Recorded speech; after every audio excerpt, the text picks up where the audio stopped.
The peoples who would one day be called Vikings did not arrive fully formed out of legend. They were shaped slowly, stubbornly, by peat-brown bogs and iron-grey seas, by winters that bit and summers that refused to lengthen, by hand-forged nails clenched through green wood, and by the hum of law spoken in assembly circles. If you lift the quiet layers of the north, you can feel that formation happening long before the first famous raid. The story begins with boats in wetlands, and weapons in water, with dead laid to rest inside boats of earth and timber, with small bright gods hammered into gold foils and pressed into temple posts. Nothing is hurried, nothing is theatrical. A world accumulates. Across Denmark's lowlands, in places like Nidam, Illerup Odol, and Vimos, armies once stripped their enemies' gear and offered it to lakes. Shields and spearheads went down into the brown, broken swords, bent and made harmless. Followed the hulls of boats were slid into the element that birthed them. These bog deposits cluster in the centuries around 200–400 AD, the tale of the Roman world's breath touching the Germanic north. They are not Viking in the strict sense. They belong to the long prelude, yet their message is foundational. Ships and weapons were more than tools. They could be made into prayers. They could carry a community's luck. They could be retired as if living things. And they show a people already comfortable with large clinker-built craft. Planks overlapped like scales, held by hundreds of iron rivets, flexible enough to rise and fall, with a wave without tearing themselves apart. Farther north, in Sweden's upland, the hills above the Fyris River hold graves at Vendel and Valsgärde, boat burials from the 500s to 700s, where chiefs were laid in vessels pulled onto land, equipped for a voyage into whatever followed. Helmets with pressed plate eyebrows and bores, gaming pieces and drinking gear, bridles and saddles for horses that would never again find grass. The graves speak of a society already stratified, men of rank, retinues trained to a certain discipline, craftsmen capable of high metalwork, trade routes that could deliver garnets and glass as well as iron and amber. If you smooth your hand along a rivet line in your mind, you pass from upswollen Sweden through the Danish islands into Norway's fjords. The workmanship is regional, but recognisably kin. You are not yet in the age of dragonheads, but the hulls are there, the plank seams tarred, the ribs sprung from curved timber, the keel learning to be a spine rather than a mere skid. Stone can be made into ships as well. On Gotland, Öland, and along Sweden's coasts, stone settings shaped like vessels, bow and stern marked, gunwales curved, frame the dead. The sea is present, even when you stand on rye fields and thin grass. At our Ailes stones above Skarni's cliffs, 20 tons of granite remember the shape of a hull and the course of the sun. In these settings, in boat burials, in the bog's offerings, you see the same habit of mind. Between wooden craft and human bodies, there is a correspondence between the sea's road and the road under the earth. There is not much distance. Material culture gathers texture as the centuries crawl. Oval brooches with tightly plated animals, ring brooch pins that close wool at a woman's shoulder, bead strings of amber and vitreous blue, combs of reindeer antler, etched with line and chevron, whetstones pendants, soapstone cooking pots blackened by fat, tiny stamped gold foils, gold gubber glimmer from cult sights, couples face to face, hands lifted, a human scene in 5mm of mythology. The Elder Futhark 24 runes begins to appear on spearheads and ornaments, names marched sparsely along iron or bone, as if to say, I was here. This object has a mouth. The spoken spell is now a line. It is not literacy as Southerners mean it, but it is a habit of marking and memory. A North that writes a little can learn to write more. Identity too hardens. The Danes coalesce in Jutland, and the islands, a name that will bite later like a seal on wax. To the east the Svar sit around Lake Mälaren, with the Guttar Gate south and west of them in the long Swedish spine, across the skerries and fjords. Norwegians define themselves more by ridge and valley than by a single centre. Sami communities persist in the high country and along the northern coasts, trading hides and ironwork and skill. Finnic languages meet Norse tongues along wet borders. The line between tribe and kingdom is blurry. Power is local and personal, gathered through oaths to a household, gifts given and vengeance answered. Assemblies, the thing, settle disputes on gravel and grass. Law is something carried in the chest and recited by those trusted to know. It is communal memory enforced by ostracism and compensation, long before it is carved into wood or calfskin. Climate presses. After the mid-500s, ash and dust from distant eruptions dim summers, harvests shrink at the margins, pastures grow a little leaner, a hard north becomes harder. The response is not a single migration or an overnight conversion into raiders. It is slow resilience, flexible subsistence, a willingness to move stock, to split households, to look outward for missing wealth. Population grows again by the 600s. Farms push up into new edges. Iron smelting coaxes strength from bog ore in forest clearings. In this pressure, the craft of boats and the craft of measuring coasts combine into a kind of freedom. Sea roads are not taxed by kings you cannot see. If there is a hinge between mere boat and the ship that will pull a century by the collar, it is the development of a true keel married to a strong mast set and a stout square sail. The clinker skin is old, the steering oar on the starboard side is old, the long low hull is old. But when the mast drops into the ship's back, like a spear into a sheath, when a sail of woven wool, greased with animal fat to stiffen and shed water, can pull against wind with discipline, the sea shrinks. By the late 600s and 700s, you can do more than ferrymen across a fjord. You can travel along whole coasts without hugging them. You can tack, wear ship, and plan your landfall by the feel of a swell and the temper of a breeze. A knotted log line will tell you speed. A carefully carved sounding lead will tell you bottom. You can take a bite of clay from the hole in the lead and know whether you are too far to the offshore mud or close to a river mouth silt. Day to day, navigation is practical. Watch the sun's arc. Watch birds that feed from land and return. Sniff for kelp. Listen for surf. Study the colour change of water over sandbanks. Tales will later speak of sunstones and hidden compasses. What matters now is seamanship learned by repetition and told at the fire. Religion is fabric rather than frame. Odin's one eye watches bargains and poetry and death. Thor's hammer formalizes oaths and protects the human perimeter. Freya and Negorth hold the weather and the unseen practicalities of fertility and sea luck. Blot sacrifices feed gods and the social bond at once.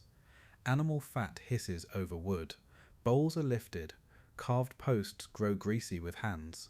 Women carry keys and households, and at times the staff and song of ritual scyther is whispered to, feared employed. A Velva's words are boundary crossing and not simple. The dead may lie in mounds with things they need, or they may be burnt with their gear, or they may sleep in boats. These are not tidy doctrines. They are practices you can breathe in a hall, a story told at winter nights, a bronze image smoothed by fingertips, a place named after a god that still takes its name from the wet ground. Social rank is visible in iron and meat. Jarls collect loyalty and redistribute wealth. Free farmers Kalar make up the bone and muscle of the land and its ships. Thralls, the enslaved, are the human margin that keeps a household resilient through brutal arithmetic. Trade already moves. Amber south, furs and walrus ivory, west and east. Iron and slaves everywhere. Seasonal markets on beaches and river mouths gather the whole mixing culture. Elders negotiating bride price and restitution. Young men looking over swords they cannot afford. Textiles looped over tent poles so hands can assess weight with a pinch. A society like this is not peaceful in the modern wishful sense, but neither is it simply feral. It is rule-bound in the way that matters to those who live by it. By the end of the 700's first breath, you can lay a hand, carefully, on the future. The halls are larger. The boats have learned to drink wind. A confidence gathers that is not yet arrogance. The North knows itself better than it did. It has stories to export, iron to sell, children to place, grievances to pursue, gods to carry. It is still a long night country, but it knows its roads.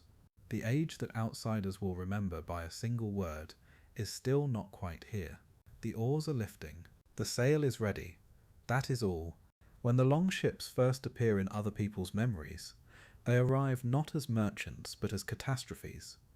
A monastery on Lindisfarne, Holy Island off Northumbria's coast, feels the first clear stroke in 7. The timing is surgical, the tide at a raider's depth, the summer light long enough to finish the work, the defenders few and untrained, wealth concentrated and portable, a shrine's immunity worth nothing to men who take their oaths under a different sky. Chronicles compress it to ruin and blasphemy, but for the raiders it is arithmetic learned at sea, a shallow draught hull that can slither between skerries and beach on a wrinkle of sand, a crew that rows when the wind says no, and sails when the wind nods, a commander who watches weather as closely as he watches men.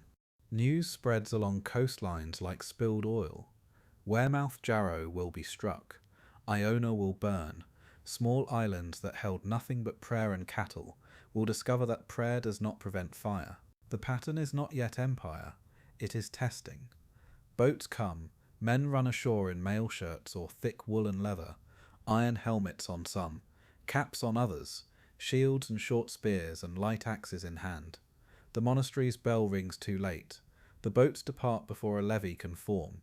For a season or two the raiders vanish entirely, wintering at home, boasting, dividing silver by agreed shares, one part to the ship, shares to those who owned and manned her, a proportion to the leader who had planned and risked. Then they return to other coasts, and other officials write that God is punishing sin. France feels the all beat early. The mouths of the Seine, the Loire, and the Garonne are invitations. The long Atlantic facade offers river roads straight to barns and treasuries. Dorfrestad, the Frankish emporium, will be harried. Ports between the Channel and the Bay of Biscay will learn to look out to sea with a farmer's flinch. The logic is, again, simple. If you can float in 2 feet of water, you can travel where armies cannot. If your boat weighs little and your men are used to carrying weight, you can portage over the worst of bars. If your hull can kiss a beach and hold fast on its own keel, you do not need a harbour. The tactical vocabulary is minimal but decisive. Approach silent with the wind astern. Jump from gunwale to ground rather than waste time with planks. Hit what pays first. Leave before the countryside knows to gather. The tool that makes this possible is not a single celebrity drakkar with carved snout and theatrical scale. Most raiding ships are practical snek'cher and karvar, long, narrow, quick to answer the steerboard oar, with removable masts and sails that can be dropped and lashed in minutes, with thwarts spaced to match a crew's breathing, and a deck that is little more than a walkway of loose planks over ribs.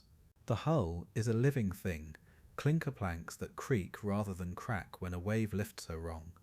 Frames that yield, iron rivets clenched over roves like a seamstress's knots, tar and animal fat worked into every seam, woolen sail heavy with grease so it holds shape in wet wind. Speed across open water might flirt with 10 knots under the right pressure. Speed up a river is whatever 20 men can pull and 1 man can steer. The same craft that can cross the North Sea can slide hours later into a reed-framed inlet and vanish in green. The social machinery behind those hulls is as important as the iron. A ship is a household compressed, and the expedition is an estate on the move.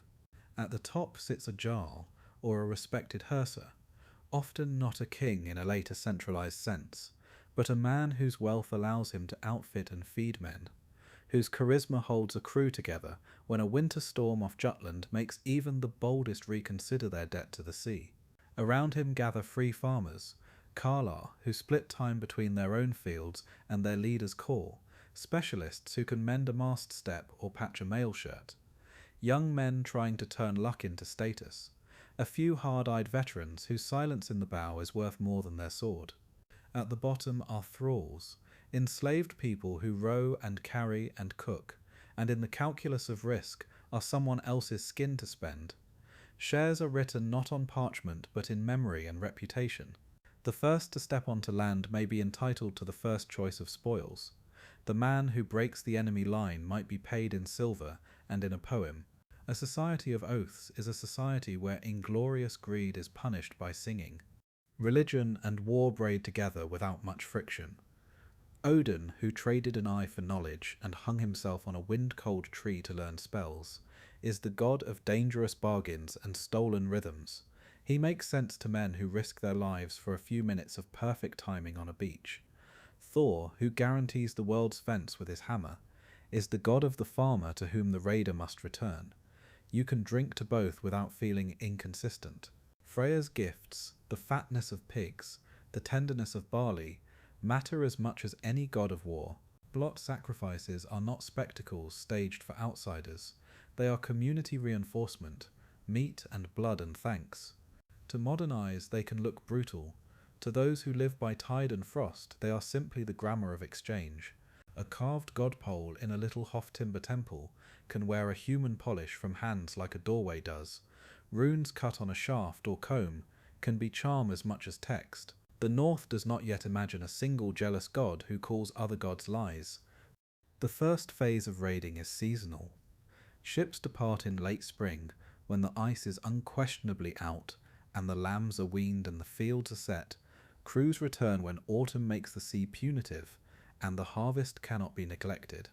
But the late 830s and 840s begin to show a change. Wintering. Camps go up along Irish rivers and in sheltered French marshlands. Men learn the smell of estuary reed in January, and the sound of oars in fog. A temporary harbour becomes a base becomes a settlement becomes a node, in a network that trades slaves and silver, furs and wine, glass beads and dirhams. From so far east, they seem imaginary until you hold one. What began as predation folds into commerce, because wealth is wealth, even if it comes by different doors. There is nothing romantic about the violence that underwrites the balance sheet. Monasteries are struck because they are rich and undefended. Towns are harried because they lie at the end of rivers. Farms burn when they stand between a raider and a ship. The raiders are not unique in their cruelty. They are efficient, and to the victims, terrifyingly mobile. And yet inside the boats, men tell each other stories about leadership, luck, and right conduct. A leader who wastes lives for spectacle will find fewer oars next year. A man who kills for spite when profit would do will discover that his share shrinks in subtle ways. The good spear is not handed to him. The best plank on the sleeping deck is already taken. Honour is not a sermon, it is a rationing system. From the shore people begin to answer. Watch posts rise where none were thought necessary. Local levies practice mustering faster. Fortified bridges choke river approaches. Tribute is paid when resistance is impossible. The Carolingian world, politically fracturing, rich and threaded by navigable water, will be a classroom in which raiders and defenders teach each other ugly lessons. In Britain, a similar dynamic is brewing inside a map that will, within a lifetime, be redrawn by armies calling themselves heathen, as much as by politics that discover the word kingdom in a new centralizing sense. But that is the next movement. For now, the thing to understand is the mechanic. Long, low ships that can cross open sea, then creep up creeks. Crews that can fight hard for 20 minutes and then leave before 10 neighbours can gather. A culture that can turn silver, fame and song into loyalty and future risk.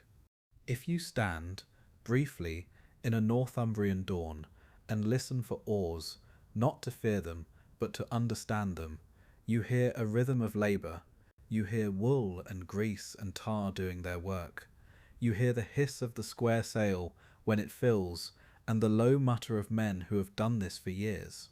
The age has begun, not because of a single raid and its bloody bell, but because the people who made that raid have the tools, the social rules, and the appetite to keep going. Coasts are doors, rivers are hallways, halls are mobile now, and in the long ship's shadow, the next century gathers itself like a wave. By the middle of the 9th century, the rhythm of oars had become more than a sound. It was a policy. What began as seasonal strikes measured by tides and harvests thickened into settlement, tribute and law. Coasts that once only feared sails began to carry names with Norse endings. Markets that once hid their silver began to weigh it openly on balances calibrated by experience rather than kindness. If you stand far enough back from the map, you can watch the North reveal its second talent, not only to arrive quickly, but to stay. In Ireland, the word longfort, a ship camp, starts to appear in annals, practical as a rope. At places like Dublin and Lough Neagh, river bends become winter bases with ditches and timber palisades. Ships crowd each other at flood tide, then settle into mud at ebb like livestock at rest. What are these places, if not seedbeds? First a warehouse, then a market, then a town. Dublin's streets will gather Hiberno-Norse families who count their kin with Gaelic terms and their silver with scales. They will sell wool and slaves and wine, carve ring pins and gaming pieces, and run their politics with a mixture of oaths, knives, and marriages, like everyone else. Across the Irish Sea, at the hinge of Britain, a different experiment begins, not only to take, but to organise. In 865, an army lands in East Anglia that is not merely a fleet's company grown bold, but a confederation with large intent. The Great Heathen Army, as English sources will call it, measuring fear with adjectives. Leaders you will hear again. Ivar, Halfdan, Uber, later Guthrum, bend separate groups into one campaign, and the campaign into a decade. The army rides rather than only rows. Horses bought with tribute, or taken from fields, become force multipliers. Roads and Roman trackways, long neglected, wake beneath iron shoes. York falls in 866, turning Efonwick into Jorvik, and with that capture a northern capital is created. Market, mint, and memory at once. Coins struck there bear names that would have been foreign to the city's grandparents. Weights and measures adjust. The city's smell adds tar and stockfish to its usual human stew. From East Anglia to Northumbria, old rivalries among English kingdoms prove useful to newcomers, who are not choosy about allies or enemies. Danes can fight Danes and swear peace to break it wisely when wind and news align. Anglo-Saxons can hire one group to harry another and discover too late that balance is a poor god to serve. Conquest is never a straight line. The army pushes, rests, splits, refocuses. It winter quarters inside walls when it can, behind earth and timber when it must. It demands geld payments in silver and takes hostages as insurance. It burns those who break terms and rewards those who can be useful. It baptizes when expedient and eats with pagans when profitable. By the late 870s, the centre of English resistance has coalesced, not in Mercia, which is broken and negotiated into compliance, but in a smaller, hungrier polity, Wessex. Here a particular king changes the tempo by refusing to be a single battle.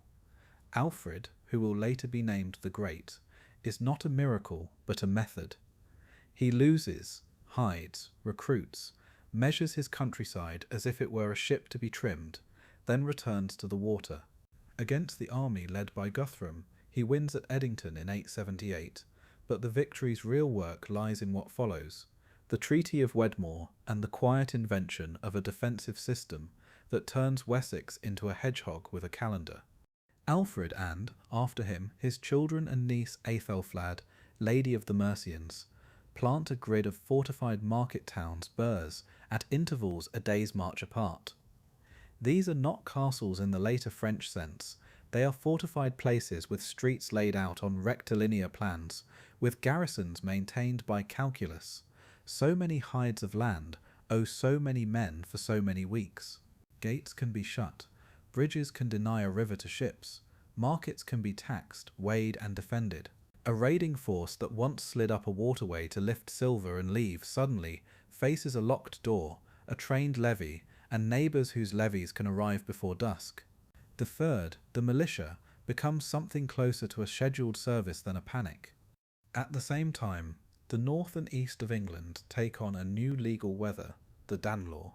Imagine a band across the map where place names end in -by and Thorpe, and Forthwaite, where hogback stones crouch in churchyards, where verdicts are spoken in halls that taste of both languages, where a man named Ulf shares a boundary with a man named Edric, and their children carry one name each.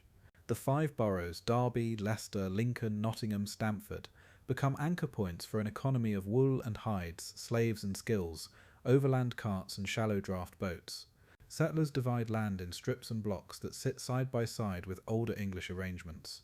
Lawmen count with both fingers and notches. Hundreds and wapentakes coexist. Compensation schedules for injury and insult are negotiated across custom lines with an accountant's care and a poet's memory. The countryside fills with small Scandinavian farms, as well as great estates. Some are new foundations, others are taken over.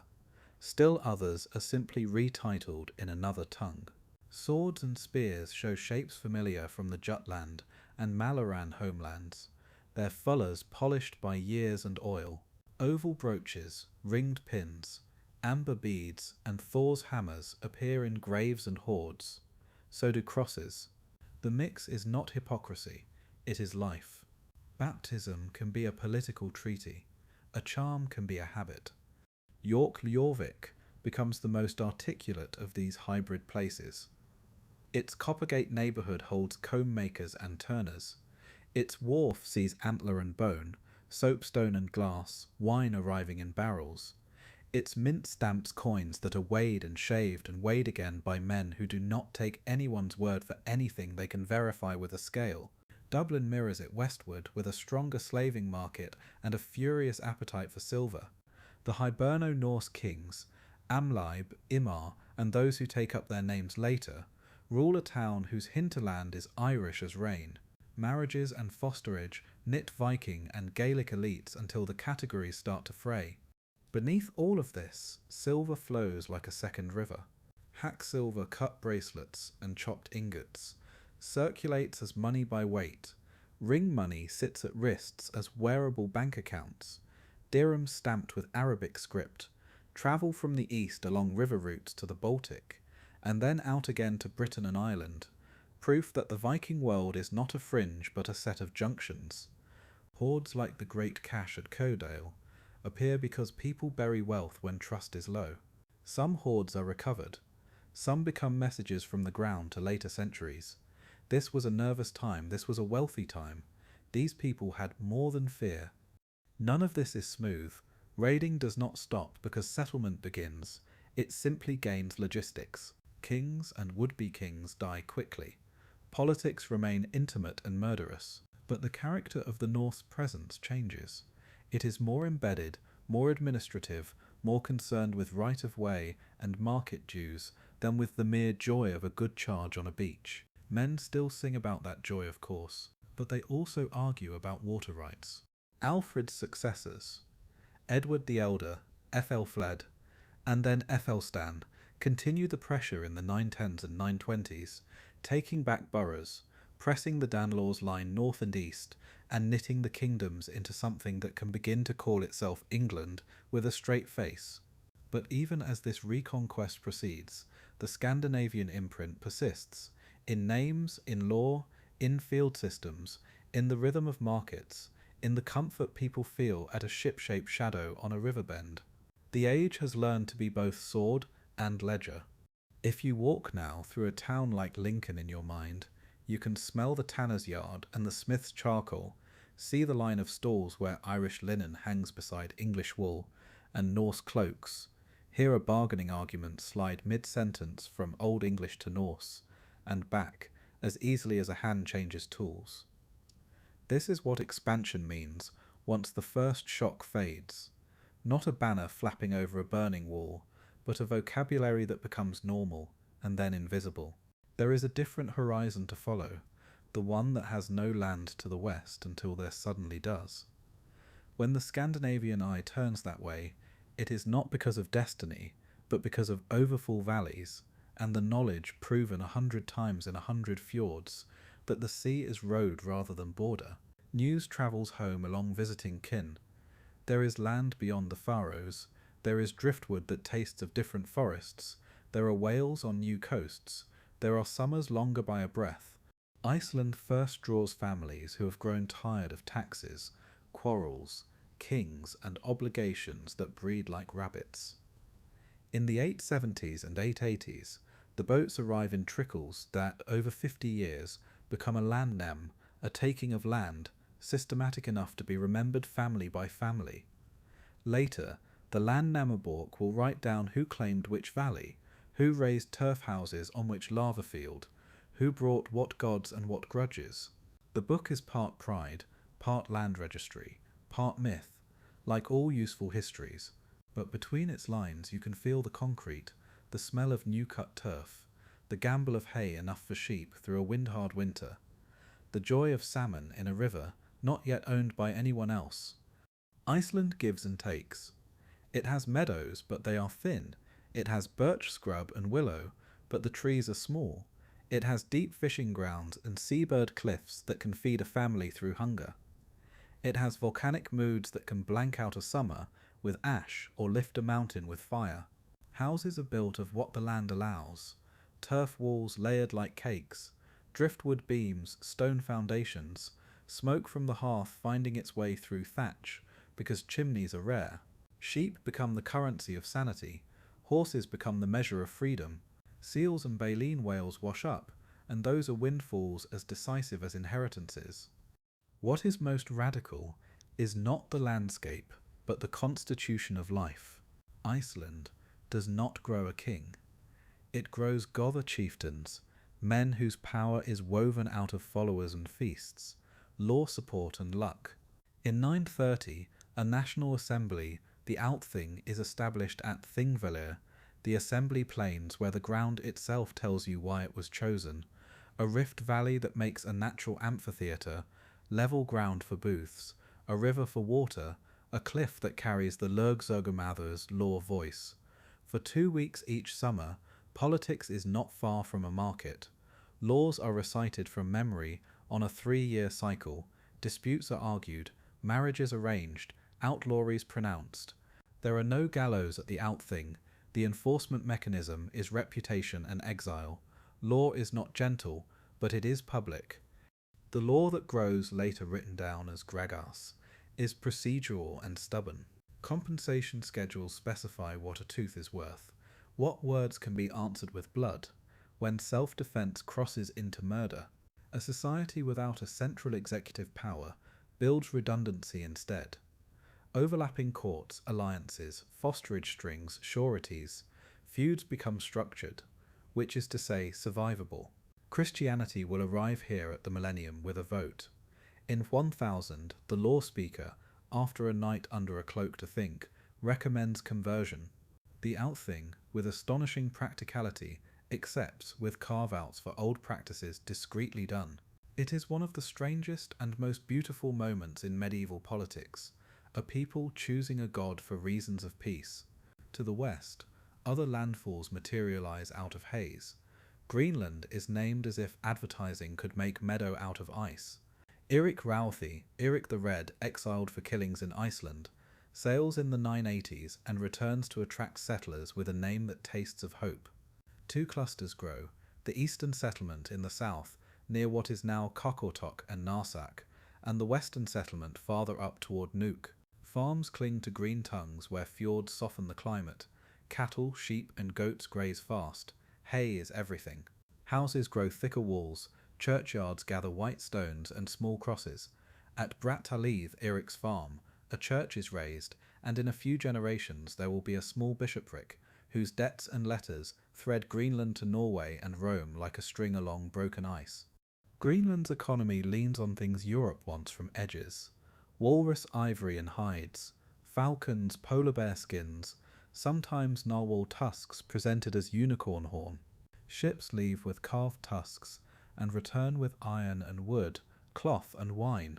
Contact with the Inuit, the Thule people, follows the cold geometry of ecology, sometimes trade, sometimes distance, sometimes competition on marginal coasts, where one group's summer hunting is another's line of survival.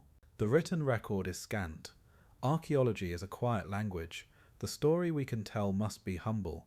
What is clear is that the Greenlanders persist for centuries with stubborn competence.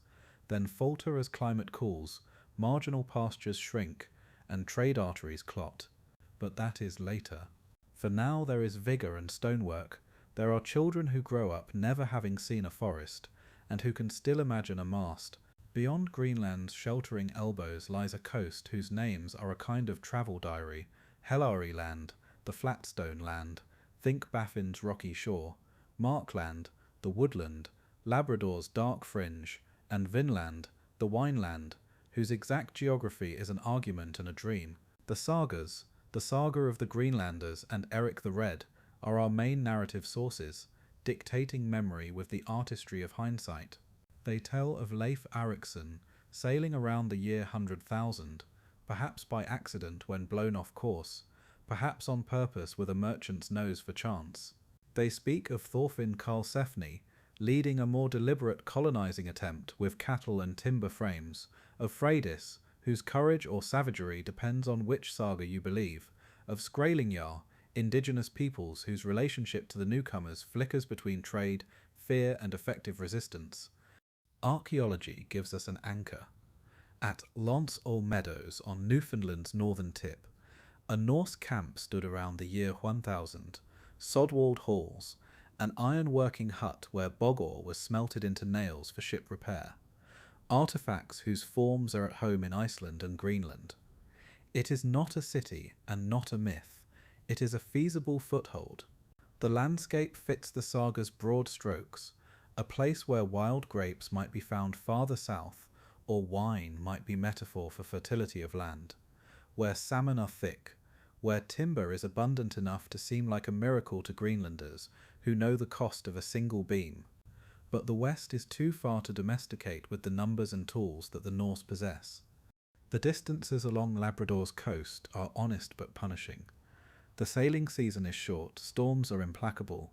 Supply lines run over green and white chessboards, where one bad move means a winter with half rations. Encounters with indigenous peoples go badly after a few promising exchanges.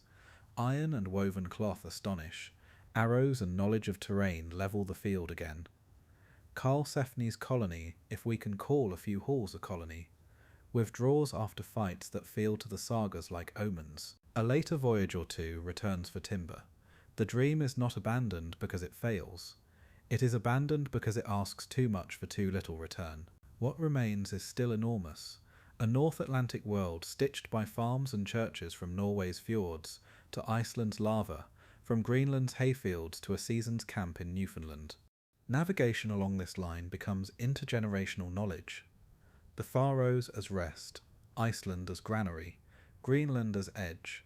Pilots learn to smell ice and measure fog, to listen to seabirds and read pack lines, to know that a pail in the water at dawn means a shallow bar, and that deep indigo means a safe channel. Ironwork travels in ships' chests. Spindle halls and soapstone lamps travel the other way. Stories travel everywhere, braided into lulled winter nights, until the teller's grandchildren believe they were there. Iceland in this period becomes not only a way station, but a library.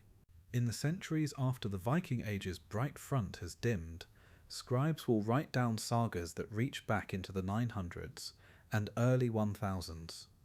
Family feuds, outlaw lives, Christian conversions, comedies of pride, and tragedy of fate.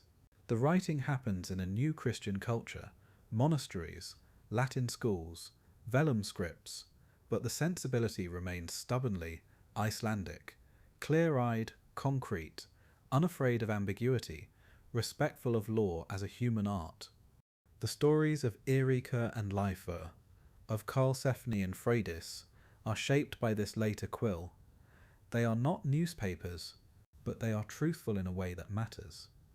They remember tone, the way a hall sounds when winter hangs at the door, and a man says, "I will try."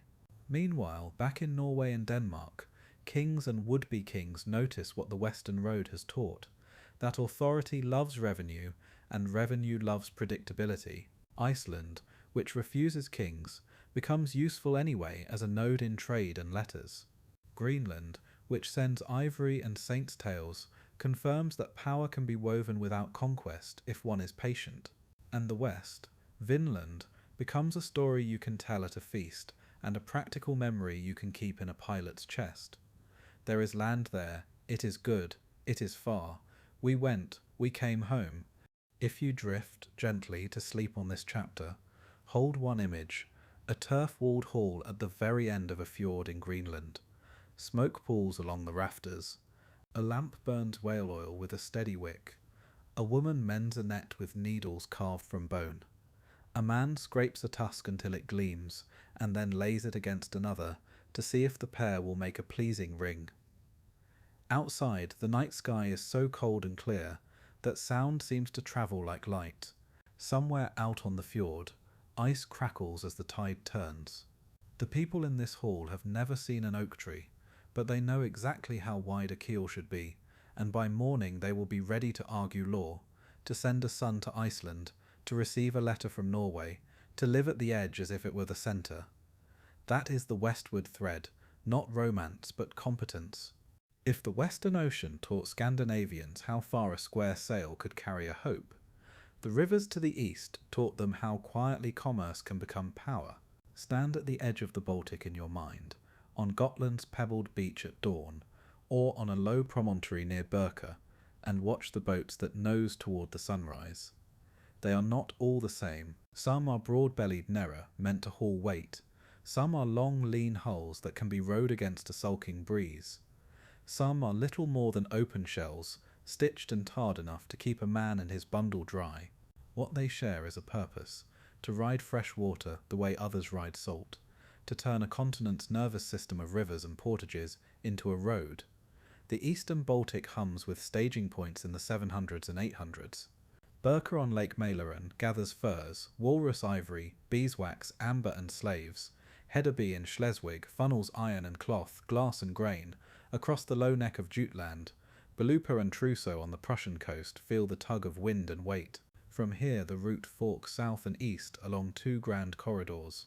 One follows the Volga, past the markets of Bulgar, toward the Caspian, and from there overland and river bent into the orbit of Baghdad. The other slips along the Neva, into Ladoga, Aldaiguborg, climbs through lakes and portages to Novgorod, Holmgard, then along the Dnieper to Kiev and beyond, toward the gold-tiled, incense-heavy city that Norse mouths rename Miklagarth, Constantinople.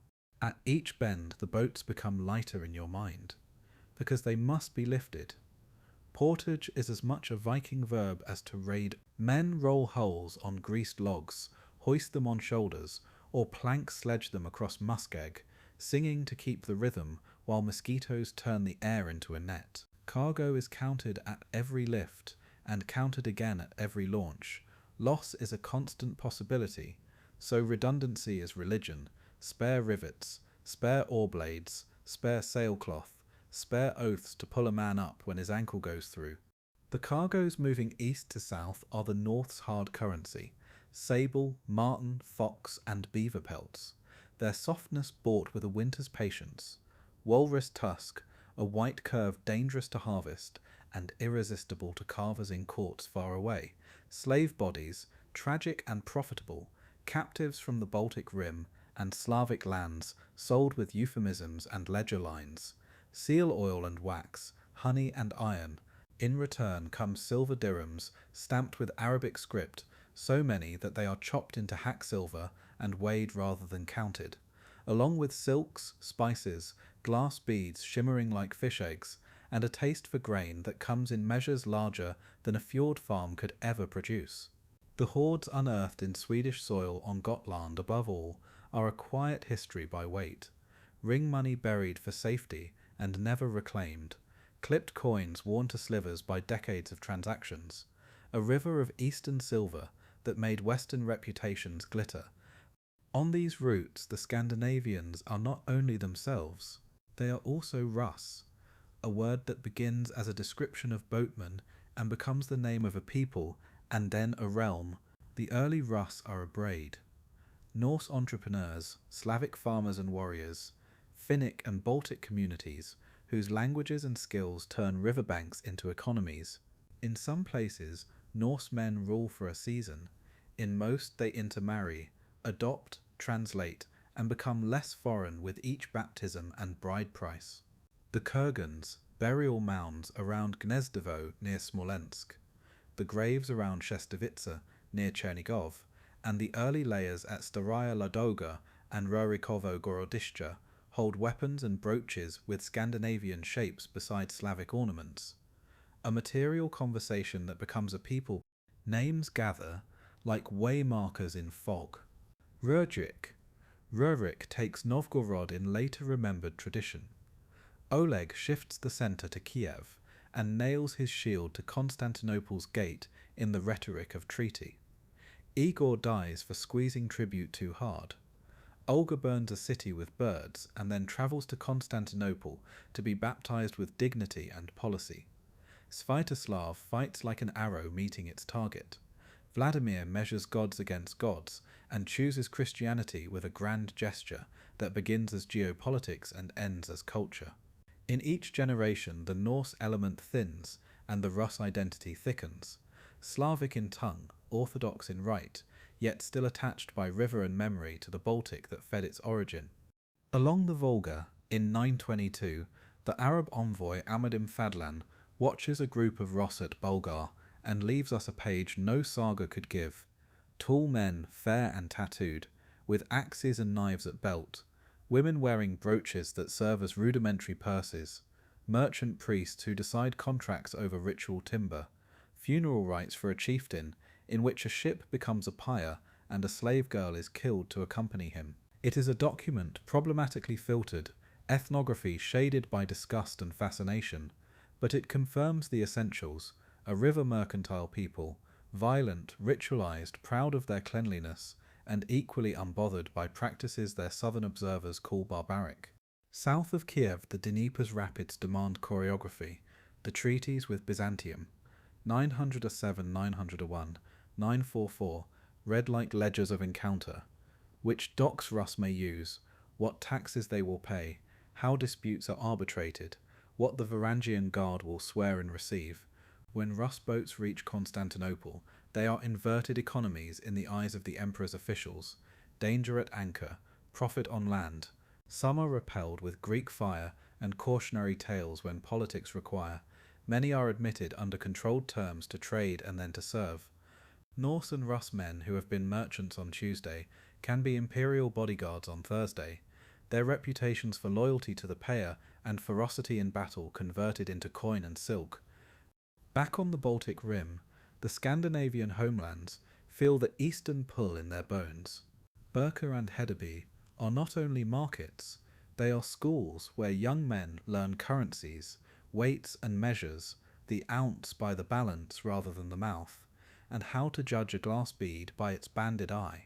Birka's gravefield at Hemlanden holds women buried with keys and scales, men with gaming pieces and Arab coins. You can read social structures from the grave goods if you read carefully. Craft specialization, imported luxuries pinned to local fabrics, an emerging urban class in a rural world. Eventually, Birka fades as water levels shift, and Sigtuna rises to mint coins and speak for new kings. Hedeby will be harried and burned, and in time abandoned as Schleswig grows beside it. But in the age that concerns us, both are hinges on which the eastern door swings. The eastern route teaches a different way of being Viking than the spray-blown charge at a monastery gate. It teaches patience and protocol, the value of a stamped seal at the city's quay, the fact that orthodoxy of weights and measures, as much as of creed, can make men rich. It teaches that a good pilot is not only a man who can smell shoal water, but also one who can smell risk in a contract. It introduces Scandinavia to Byzantine diplomacy, where gifts are weapons wrapped in silk and titles are leashes made of gold thread. It introduces the Rus to Norse stubbornness, where a promise once made is dragged through winter and paid even if it snaps a man's back. From this traffic, two institutions grow quietly strong. The first is the Varangian Guard itself, a corps of northern warriors, Scandinavian and later Anglo-Saxon, who serve the emperors of Constantinople as shock troops and palace protectors. Their oath is to the person, not the office. Their reward is donatives, gold coins and silver vessels, silk and honour, and sometimes the right to confiscate what an emperor leaves behind. Men go south for 7 years and return with wealth to buy land, ships and marriages that shift power at home. The second is the law of trade, not codified in any single book, but practiced. How to start a compagnia of partners to outfit a boat, how to divide profit after losses and death, how to signal price without words, how to maintain reputation across winters and water, so that a merchant in Ladoga will honour a word spoken last year in Hedeby. If you need a single scene to hold this chapter in your hands, take Novgorod at the turn of the millennium. The market is both Slavic and Norse. Church bells ring above a log hall where pagan charms still hang. A boy runs past with a slate for his letters, scratching words in Cyrillic learned from a monk. A trader weighs dirhams on a balance while a Finnic hunter rolls out a bundle of winter pelts. In the corner, a woman with a Gotlandic brooch counts beads and jokes in 2 languages. On the wall, a shield with a Viking boss leans beside a spear, whose shape belongs to these rivers. Outside, near the landing stage, a boat's ribs show where a planksmith is replacing a rotten strake. Far off, in Constantinople, a company of Varangians drills beneath a mosaic of Christ Pantocrator.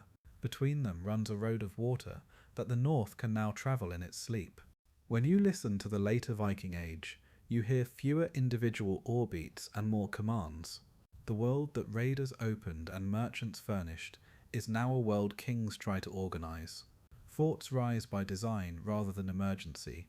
Coin dies are cut with a royal name. Christianity becomes policy. The old gods who travelled so lightly for so long are wrapped in law and slowly set aside. Power centralises, then experiments with scale. Begin in Denmark, where the Jutland Peninsula and its islands make a natural hub for Baltic and North Sea traffic.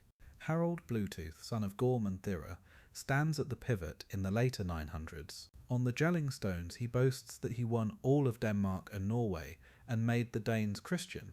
The boast is a genre, but there is granite under it. Harold's engineers raise ring forts, Trelleborg near Slagelse, Aggersborg by the Limfjord, Farkap by Hobro, Nonnebakken at Odense, perfect circles with cross-axes, ramparts and rows of identical longhouses within. They are geometry turned into garrison, built with an authority that can command trees, turf and men at scale.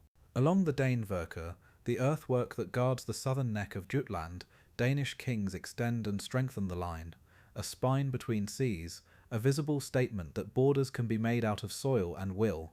Harold's Christianization is gradual and pragmatic. A boy still kisses a Thor's hammer in one village, while a church goes up in timber in another. But the royal choice is clear, and bishops begin to measure parishes the way kings measure dues. Coinage starts to speak. Ribe and Aarhus mint with Latin legends. A cross on silver is as much a tax receipt as a creed. A levy system, the live hanger, takes form across Scandinavia. Districts owe ships, crews and victuals in specified numbers at specified times. War becomes a schedule as much as a passion. Harold's son Sweyn Forkbeard takes the Danish machinery and points it across the North Sea. The Danegeld payments that English kings have made to buy peace teach a perverse lesson. If tribute works for defence, why not conquer the payer? In 1013 Sweyn forces Ethelred into exile and is accepted as King of England, though his death in 1014 makes the triumph brief. His son Knut returns to finish the work, defeating Edmund Ironside and, by 1016, ruling an empire of water Denmark, England and Norway, tied together by ships, silver, and the reputations of men who can be in 2 places within a season. Cnut's reign, 116 Toso of Erferiv, is the most administrative thing the Viking Age does. In England he keeps the shires, sheriffs and courts that work, replaces unreliable magnates with his own, and maintains a paid corps of housecarls, professional heavy infantry whose round shields and long axes make a wall with teeth. He marries Emma of Normandy to secure legitimacy and alliance. He patronises the church with such lavishness that even later chroniclers who dislike Danes cannot help but notice the gifts. He travels to Rome and writes letters home about tolls remitted and honour kept. He taxes with precision, pays his troops on time, and turns Danegeld from ransom into revenue. In Denmark he is equally deliberate, balancing nobles, suppressing rivals, and holding the Baltic's trade gates. In Norway, his control is less secure, a reminder that a sea empire's lines are long and tension loves distance. But for 2 decades, the North Sea is a royal lake. Meanwhile, in Norway, the process of state-making is bloodier. Olaf Tryggvason, R. 995-1000, throws himself at the problem of conversion, with charisma and occasional violence. Olaf Haraldsson, Saint Olaf, R. 1015-1028, binds Christianity to royal authority more permanently, building churches and law hand in hand. Resistance is local, stubborn, and sometimes successful. Farmers have long memories, and kings come and go. Hakon Earls rule Trondelag, with a style old-fashioned enough to attract loyalty. Svein and Knut press from Denmark. Olaf dies at Stiklestad, which later memory will transform from defeat into martyrdom, binding sanctity to sovereignty. Over the century, the net tightens. Trondheim Nidjarf becomes a church centre. Bergen grows as a trade town. Thing assemblies persist, but kings claim the right to write law, rather than merely speak it. Sweden's path is steadier, but distinct. Birka declines, and Sigtuna rises as a royal mint and Christian town. Uppsala, once famous for its pagan sacrifices, becomes a cathedral. Kings like Olof Skirkonung, the first to mint coins in Sweden, and Anund Jakob work within a landscape where regional powers, the Gaiats and Sverre, pull at different times with different weights. The eastern connections remain strong. Swedish merchants and warriors still run the river roads. The Russ marriages with Scandinavian houses keep kinship alive across distances that would paralyze other peoples. The army changes beneath these crowns. The old seasonal levy does not vanish, but the share of fighting done by professionals grows. Housecarls keep their gear ready year-round and train to stand in a shield wall against men and horses alike. They know how to rotate ranks, how to step forward to cut at a horse's leg and back again before a spear finds the gap. Mail shirts spread among elites. Helmets with nasals and spectacle guards are more common. Swords move from pattern-welded to imported crucible steel edges when wealth allows. Bows and javelins still open a fight. Axes finish it. Tactics are disciplined rather than showy. Anchor a flank on water or marsh. Make the enemy break formation to climb a slope or cross a ditch. Punish impatience. The fleet changes too. Raiding longships remain, but the economics of empire and long-haul trade prefer Tanar broader, deeper, slower, more profitable. They carry horses to campaigns and grain home again, saints' bones in reliquaries and barrels of wine that make a court feel civilized in winter. The lithe hanger now specifies not only how many ships a district owes, but how they will be provisioned. So many measures of meal, so many of ale, so many of dried fish, a schedule of maintenance for sails and lines. A ship is now a tax category as much as a poem. From these kings radiate policies that reorder daily life. Church building makes parishes out of landscapes ringing bells where once only horns were blown, and with parishes come tithes and courts. Coinage regularizes exchange where once hack silver and balance scales ruled. Now a king's head or cross fixes value by decree, enforced when needed by the very men whose wages depend on taxes. Law is written, not only recited. The thing still meets, but its memory is supplemented by parchment stored in a chest. Roads and bridges are repaired because royal messengers and bishops cannot ride a ford in flood. Towns, Roskilde, Lund, Ribby, Aarhus, Odense, Trondheim, Oslo, Bergen, Sigtuna, take on bureaucratic muscle, weighing houses, mint workshops, episcopal courts, quays where Jews are collected with an officer's patience. Into this more organised north walks a figure who is at once the last great Viking and the first unmistakably European knight of Scandinavia, Harald Skigitharsson. Harald Hardrada. His youth is forged not in a fjord feud, but in the Varangian Guard of Byzantium. Under George Maniakis, he fights in Sicily, he campaigns in the Levant, he sees Constantinople's ceremonial and corruption, and learns what money can make men do. He returns with wealth you can pile on a floor, and stories you can never entirely verify, marries into Yaroslav the Wise's family in Kiev, and claims Norway with a calculus of silver and steel. RE 1046 to 166. His reign is hard, pragmatic, and often beautiful in the Skald's verses, court poetry now functioning as publicity as much as memory. In 1066, Harold chases one last high-stakes claim into England, allied with Tostig, brother to Harold Godwinson. He wins at Fulford near York, then dies at Stamford Bridge beneath a sky that will be remembered as clear, his body broken by arrows and history's demand for endings. 3 weeks later, William of Normandy wins at Hastings, and in that brief Season 2 traditions end on English ground. The Viking one of kings who lead shield walls in person, and the Anglo-Saxon one of kings chosen by Witan and confirmed by speed. The Normans, of course, are Norsemen made French, descendants of Raylo, who learned cavalry, castles, and Latin paperwork. Their victory closes a loop. Scandinavian energy that once struck across the sea returns as feudal technique and stonework, a different grammar of force. The age of surprise by awe gives way to an age of siege and title. Yet even as the symbols change, continuities run underfoot. Skaldic poets still stand in halls and shape public memory. They now praise good laws and tamed lands as often as bold hands. Runes still get cut on memorial stones beside new churches, invoking Christ and commemorating men who served in the East, or in Lombardy, or in England. Women's work remains a foundation, the loom and dairy now under a priest's blessing, but still vital, keys still hanging from belts that are equal parts ornament and office. Ships are still built by men who lift a plank and judge its curve by the way it feels more than by any measurement. If you want to hear this chapter at Lullaby Volume, listen like this. A ring fort at Trelleborg at first light, mist lying in the ditch, rampart grass dewy to the hand. Inside the perfect circle, long houses line the cross-axes with doors facing the winds the builder preferred.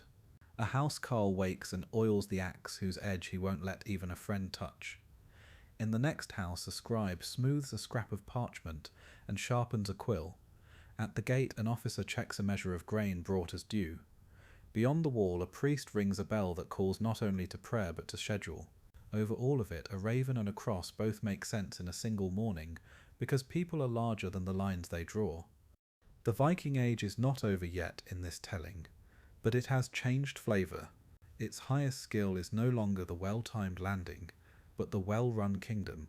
Its main export is not fear, but order. Sold sometimes more dearly than the buyers would like.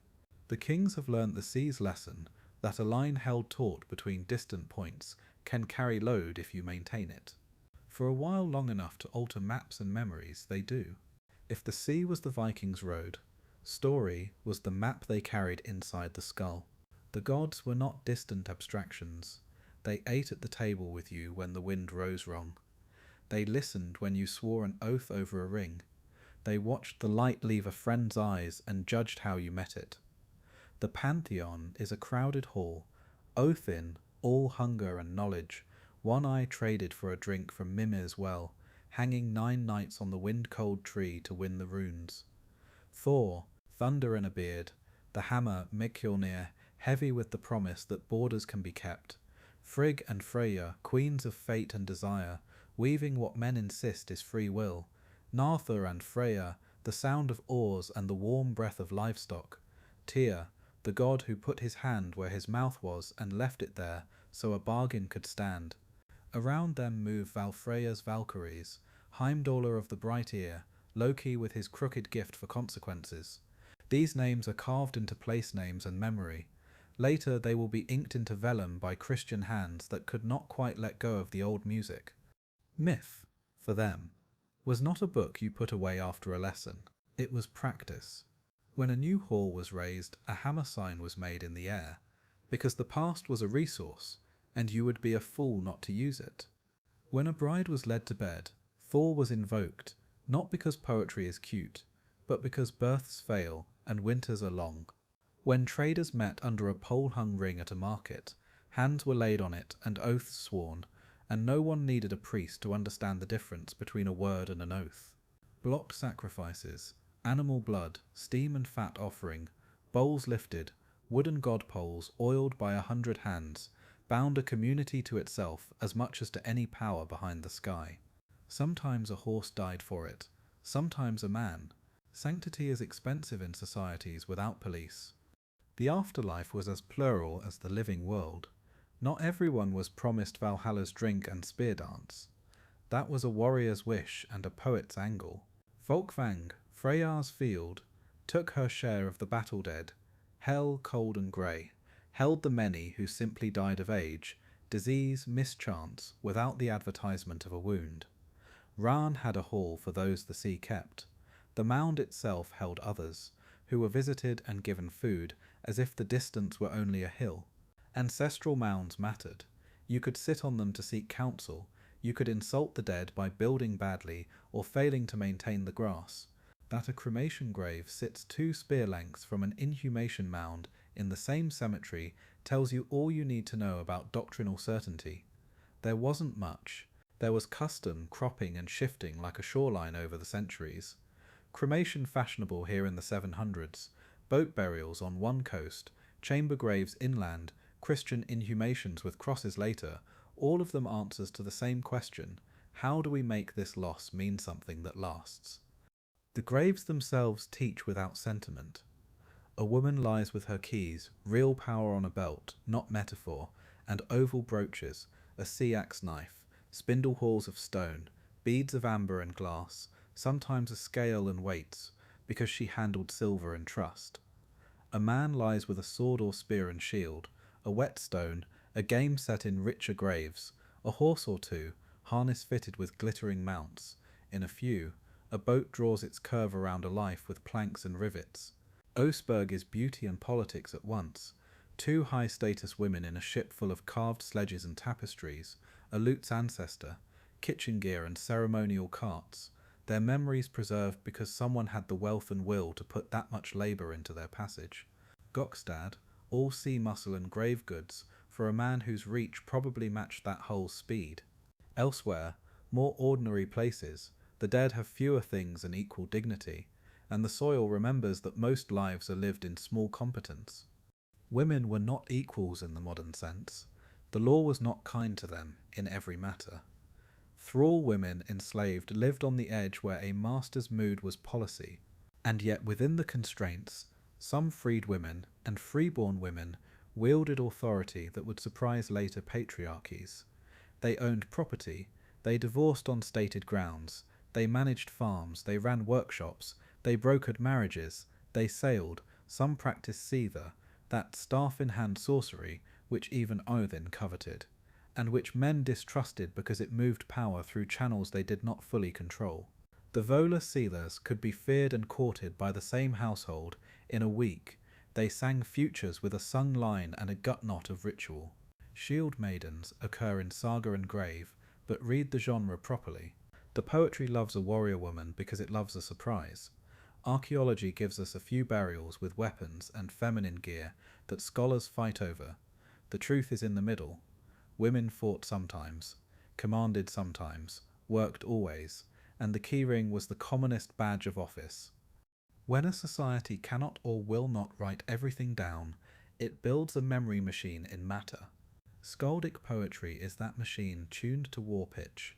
Its form is rules inside rules, Drokvat meter with its internal rhyme and stress pattern, alliteration binding the bones of lines, kennings 2- and 3-step metaphors that make a hero a ring-breaker, a ship a sea steed, blood the wound sea, a sword the flame of battle. A skald could put your name into the grammar of glory, or mark your shame forever in a half line. Kings paid them in silver and seat space. Farmers listened because those same sounds remembered law and lineage. The poet's presence in courts from Norway to Kiev to Constantinople was not decoration.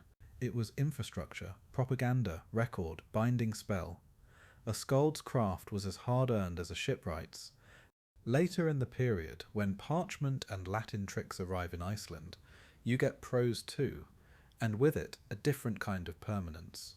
The Islendingasögur, family sagas, are Christian-era compositions. Yes, but their material is older Feud logic, law talk, farm labours, a style that refuses to tell you what to think. The Eddic poems, mythic lays like Volospar, Havamal, Vafthrudnismal, keep the gods' voices in a form meant to be remembered aloud. Snorri Sturluson, lawyer and politician, writes the prose Edda to teach young poets the old language of images, and in saving the technique, he saves the myth with just enough Christian gloss to pass in a bishop's world. You can be cynical about that and still be grateful. Without this late ink, we would have only runstones and guesses. Speaking of runes, before vellum, the North writes in cuts. The Elder Futhark 24 characters shows up in the early centuries on spearheads and combs, a name on an object to bind it to a person, a charms line along a blade's spine.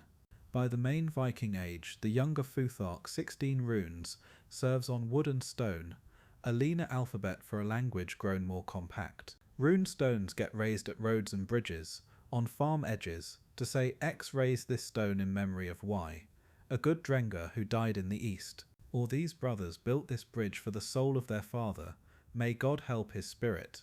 It is public messaging, mourning, boasting, pointing to a new piety without discarding old pride. The gelling stones are propaganda in granite. Hardrolbe made the Danes Christian.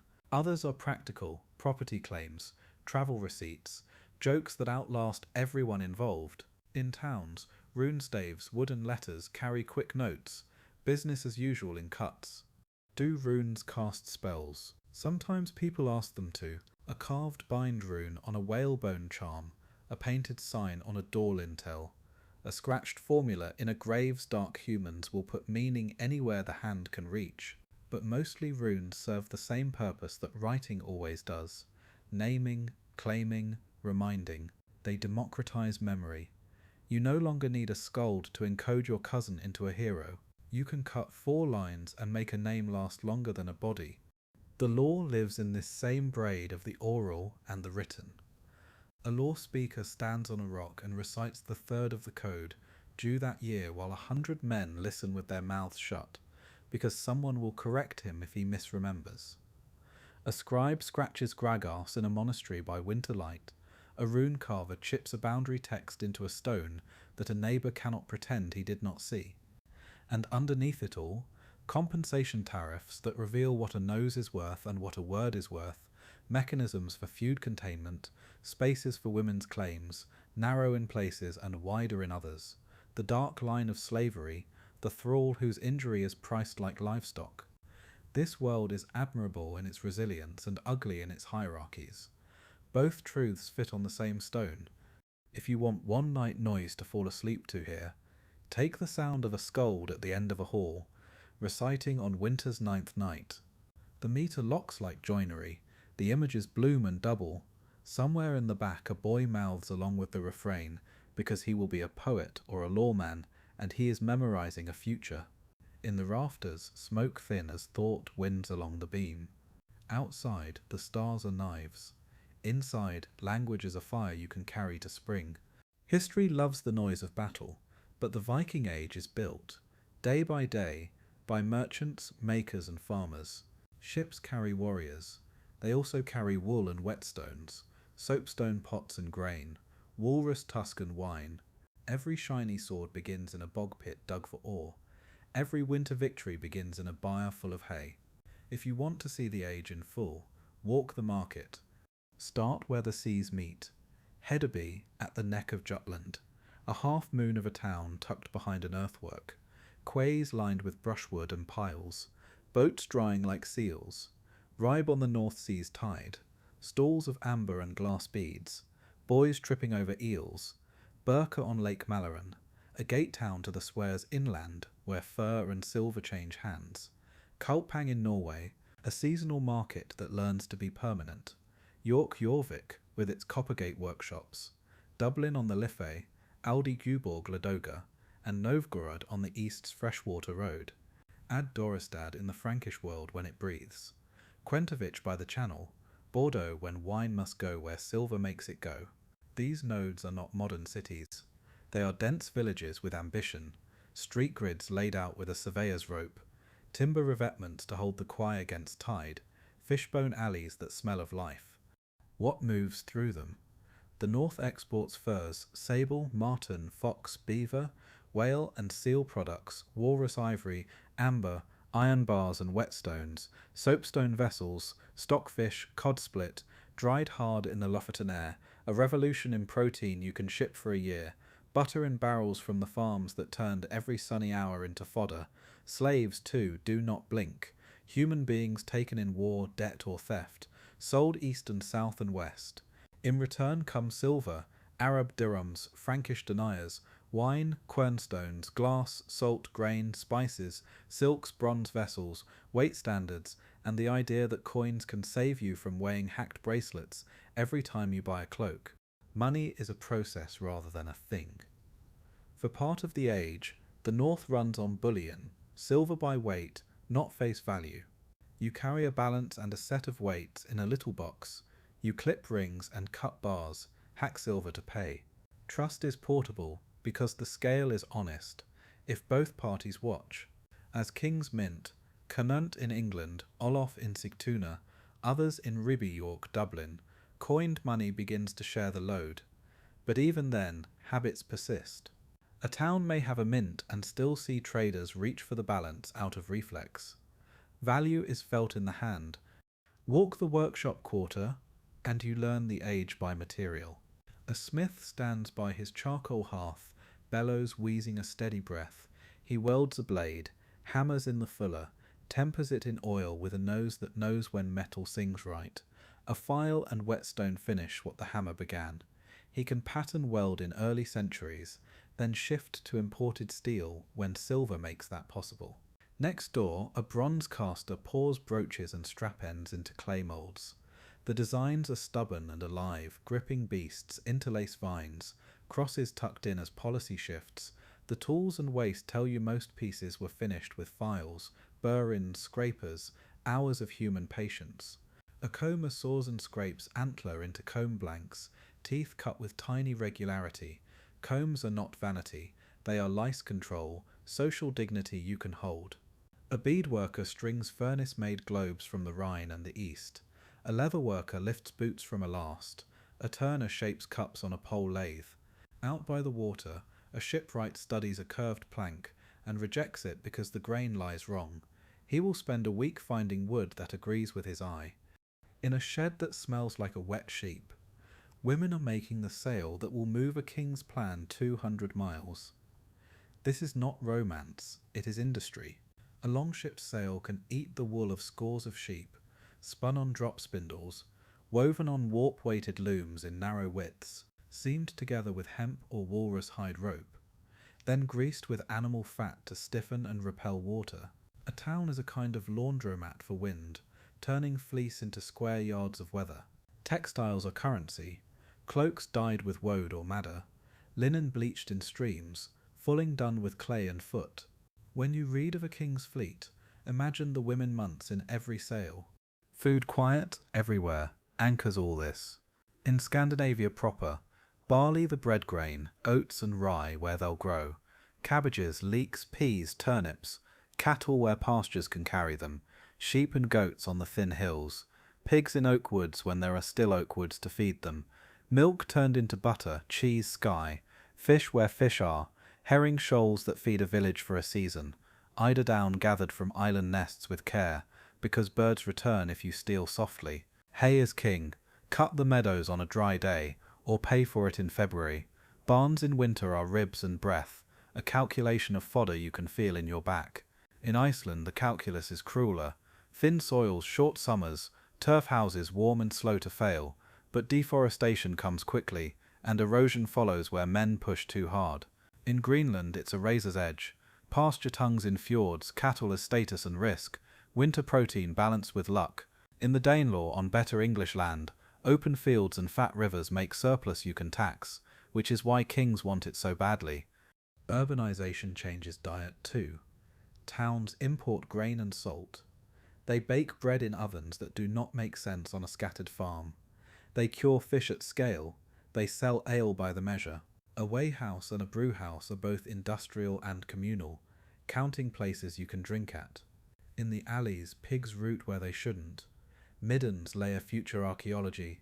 Latrines drain into ditches with predictable results. Public health is ad hoc and surprisingly adequate if you do not live to 50. Ship technology is the silent multiplier of all this work. The clinker method gives a hull flex without fracture. The keel acts like a spine. Ribs and beams are chosen from naturally curved timber, grown to the shape, not bent to it.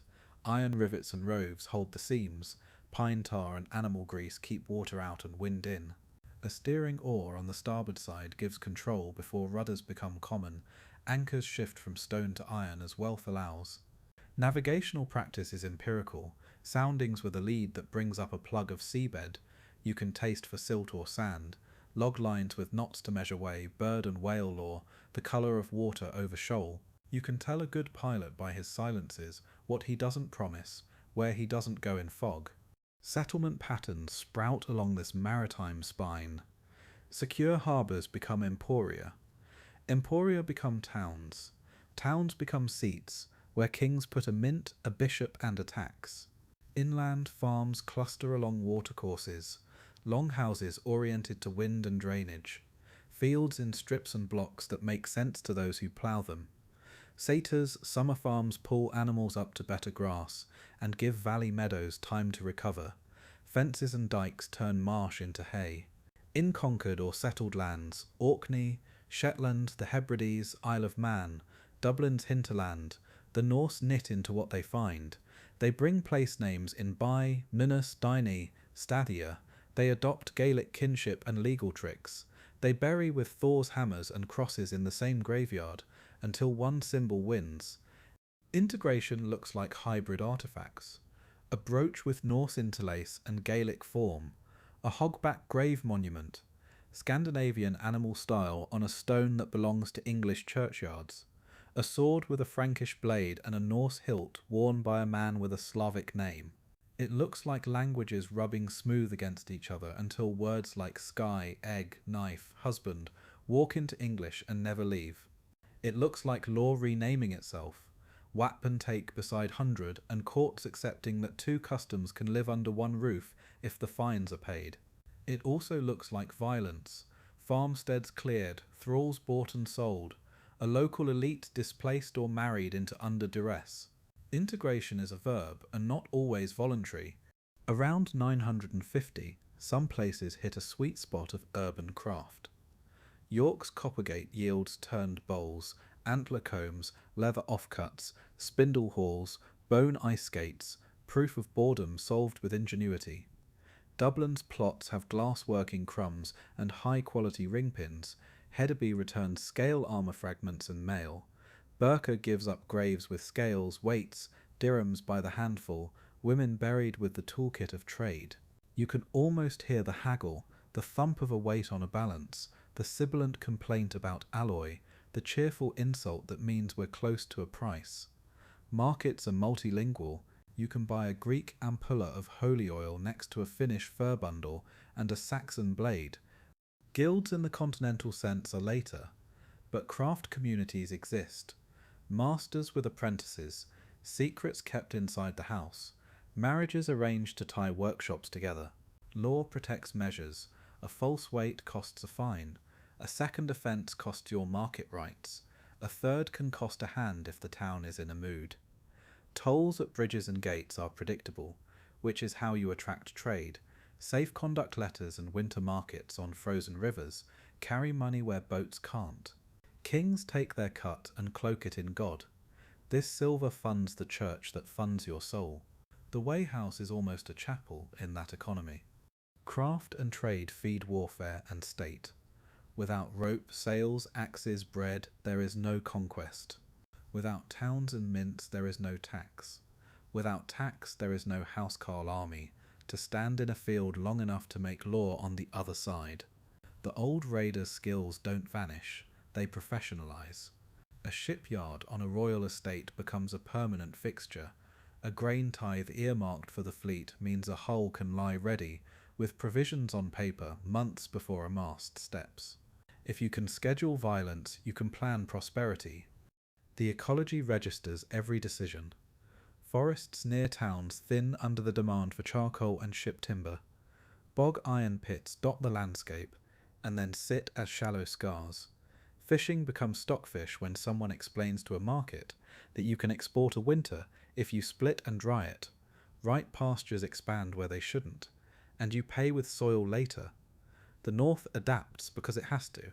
Turf becomes house and fence. Birch bark is bottle and roof. Ice is road in winter and enemy in spring. If the Viking Age has a virtue, it is competence under constraint. If it has a vice, it is extractive certainty that tomorrow will look like today if you make enough people obey. The people doing the work map onto the classes named earlier Jarls, Carlar, Thralls, but the market blurs lines. A freeman can get rich in beads and go home a chieftain. A chieftain can go broke on a fleet and end in a smaller hall. A thrall can be freed and built into a household's core. A free woman can run a workshop that quietly bankrolls her husband's poetry. In towns, most clearly in Dublin and York, Hiberno-Norse and Anglo-Scandinavian identities arise that are neither one thing nor the other, and both on demand. Practical people hyphenate when it makes sense. If you need one image to rest your eyes on before sleep, take a quay at Hedeby or Birka on a late summer afternoon. A nar leans at low tide, her belly full of stockfish stacked like slate. A boy counts weights into a trader's hand. A woman trims sailcloth with a knife she sharpens on her apron hem. A smith brings a bundle of rivets in a leather roll. A monk in a salt-stained habit checks a letter of passage with a local who can read both runes and Latin. If slowly down the way, a man with dark hair and a Slavic name offers furs, while an Irish speaker argues price in a third tongue. On the wind rides tar, fish, bread, smoke, and the metallic tang of silver warmed by hands. No one calls it globalization, they call it a good market. The change comes on soft feet first, on coins and in contracts. Long before bells ring from every headland, a cross appears on a silver penny, where once there was only a king's name and a hammer's echo. A treaty swears by God as easily as by the ring. A chieftain's son returns from a winter abroad, with a book he cannot yet read and a priest who can. The turn from Thor to Christ is not a lightning bolt. It is weather-shifting winds, then a clear, insistent front. In Denmark the pivot is royal. Harald Bluetooth inscribes it in stone at Jelling, a monument of granite boasting that he made the Danes Christian. The claim is propaganda and program alike. Christianity here is policy. Bishops planted like flags, timber churches raised beside thing sites, mints striking pennies with Latin legends, ring forts and parishes emerging under the same administrative mind. You can watch authority consolidate. The same hand that orders ramparts at Trelleborg maps out diocesan lines, the same treasury that pays housecarls, funds, altars and bells. The church in turn supplies clerks who can keep accounts, notarize grants, and make royal memory less fragile than a skald's breath. Norway takes longer, and bleeds more. Olaf Tryggvason converts with charisma, and, when needed, with ropes and fires. Olaf Haraldsson, later Saint Olaf, binds faith to law. Resistance is regional, personal and old. Farmers with gods who have worked for generations are not impressed by a king who promises a better afterlife and a firmer tithe. At Stiklestad, when Turo III, Olaf dies in battle. Memory ever practical reworks defeat into sainthood. Miracles accrue to his grave. Nidaros Trondheim becomes a pilgrimage. Sanctity is now a tool for sovereignty. If you want stability, you want a shrine that makes men travel toward your city rather than away from it. Sweden's road is slower and patchier.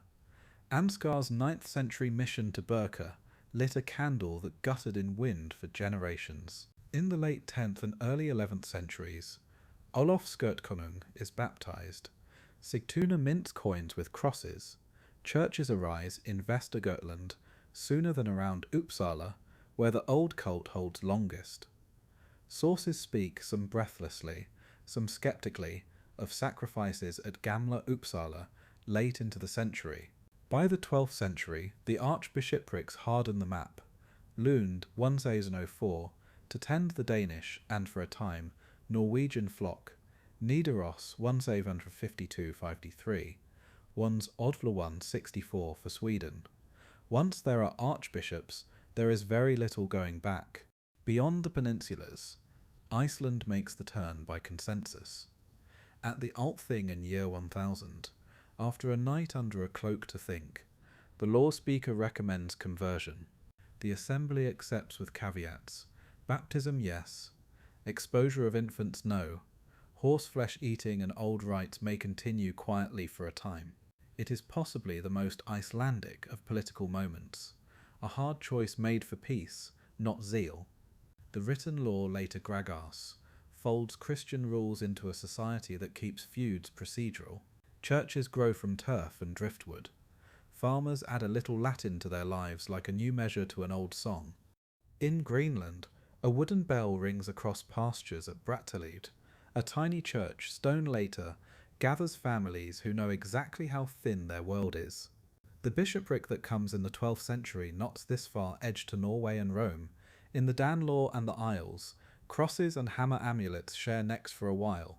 Hogback stones squat in churchyards with carved beasts that look pagan and behave Christian. Dublin and York mint coins with crosses without surrendering their love of weighed silver overnight. Syncretism is not hypocrisy.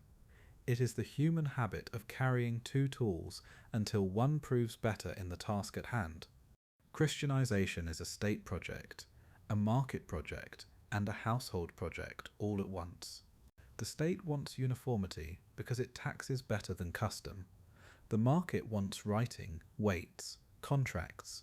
The household wants rights that help babies live, fields thrive, and the dead mean something. The church meets all three if properly funded. Kings grant land to sees, sees bless kings, bishops preach obedience, and compile law codes that shift authority from assemblies toward courts. The tithe begins, 1 part in 10 of produce due to the church. Sanctuary rules appear, holy days become non-negotiable pauses in the work year. Marriage moves under ecclesiastical discipline, monogamy is required, incest rules expand, concubinage, so useful to an earlier chieftain's alliance-making, shrinks beneath a priest's frown. You can watch law changing its centre of gravity. Where once an insult might be balanced with a silver tariff agreed at a thing, now confession and penance enter the calculus. Oaths sworn on a gospel book bite differently than those sworn on a ring.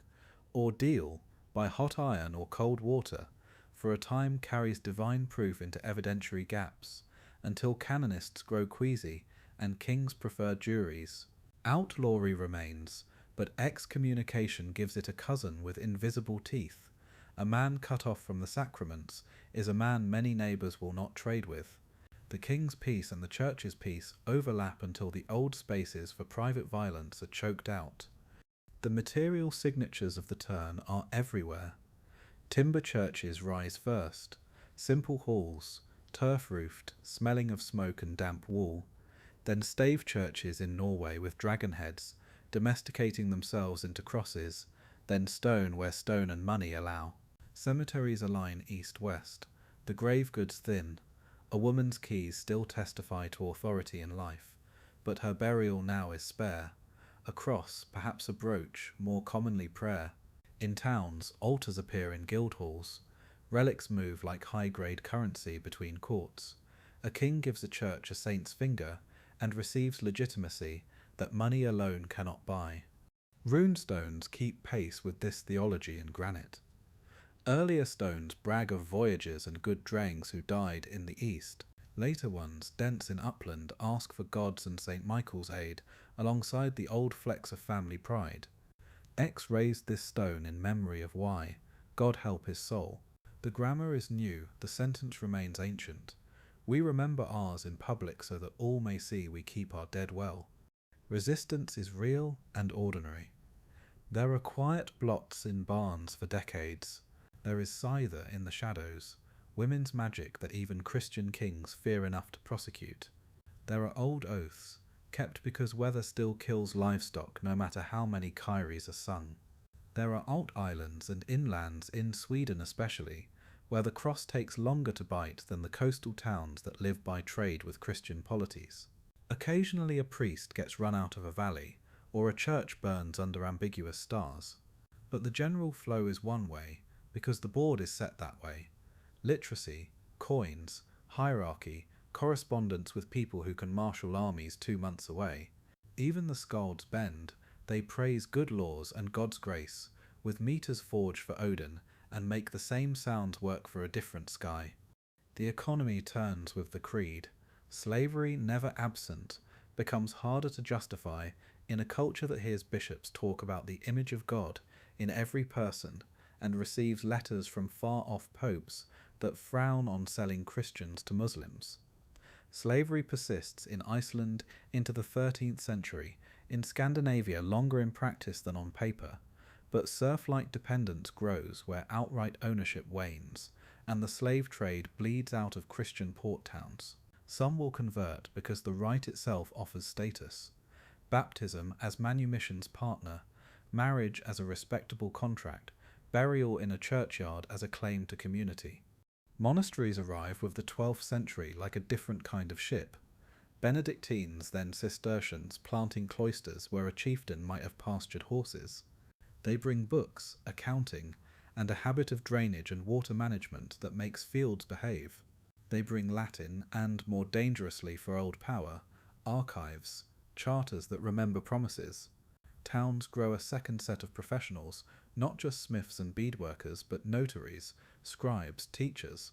A boy who might have been a raider is now a clerk who can make a king's wish into parchment and therefore into fact. The imagination changes too. The world grows a map. Pilgrims go to Nidaros, Canterbury, Compostela, Rome. Norwegian kings brag of Jerusalem, and one, Sigurd, will go on crusade just after our window. Relics move along these routes with stories attached, ideas about penance, saints, law, travel the other way. A Scandinavian hall can now host a conversation about Augustine's sin and grace, while the cook salts fish out back. This is not loss, it is enlargement. A man can still call a ship a sea steed. He can also read, or have read to him, a sermon that insists every soul weighs more than any shield. If you drift off here, let it be to the sound of a bell at dawn, in a stave church. The wood creaks as frost lets go. Smoke from the hearth threads the nave. A woman sets a loaf on the altar rail for the poor. The priest mutters in Latin. He only half understands. A boy traces a cross on the door, and makes a hammer sign out of habit, then catches himself and smiles. Outside, the long house still stands. Inside, the room where Law learned to speak with ink is now warm. A period ends in 2 blows to the same country. Stamford Bridge, 25 September 1066. Harold Hardrada, last and largest of the Sea Kings, lies dead under a Norman blue sky, his shield wall broken by speed and surprise. Harold Godwinson, a king made by English politics, wins as cleanly as a man can, when every man bleeds. Hastings, 14 October 1066. 3 weeks later, the Normans Norse made French unhorse the last Anglo-Saxon hope and write a new grammar of power on English hills with cavalry, archers and castles. One battle closes the northern way of kingship, leader in the front rank, oath-bound housecarls, economy of ships and silver. The next installs its continental replacement, feudal tenures, stone towers, paperwork with teeth. You can draw a neat line at 1066 if you like. Historians do, because the date behaves. The truth on the ground is messier and slower. Raiding doesn't vanish on a schedule, it just stops paying. Coasts bristle with stone keeps and beacon chains. Cogs and galleys answer longships with higher freeboards and heavier cargo. Burgs and castles mesh the landscape with places that can shut their gates faster than a mast can tack up river. A raider's business model, speed, surprise, low overhead breaks when the first response is ready, before the sail shows, and the second response is horses. The old flex of getting in and out between tides meets a ledger and loses. The English north feels one more Scandinavian gust. In 1069-70, a Danish fleet under Sweyn Estrithson's line lands in the Humber and joins English rebels to burn York. William's harrying follows, and the Danes take money and leave. That pattern gelled promise departure feels very old. It is also a last flicker. From now on, Danish kings build at home. The prize across the water is too expensive to hold. The Norwegian story tries for echo. Harald Hardrada is gone, but Magnus Barefoot Orzeynine Thuri pushes west like a man who wants to feel the old wind on his face. He cuts a sea empire around Scotland and Ireland by the edge of a sword and the line of a sail. Orkney, Shetland, the Hebrides, Man, Kintyre, raids in Ulster. He dies there, barefoot in Irish dew. It is bravado and policy both. Secure the island routes. Make the Scottish kings respect the Norwegian horizon. It works for a season, then dissolves into treaties and marriages, because everyone else now has castles. Even sea power struggles to pry stone out of soil without years and sieges, and the new kings prefer charters to winter campaigns when they can. Sweden looks east rather than west, as it has for centuries. The river roads are still there. Rus princes still marry Nordic. The Varangian Guard in Constantinople still hires northerners. After 1066, many are Anglo-Saxon exiles who would rather serve a distant emperor than a Norman lord.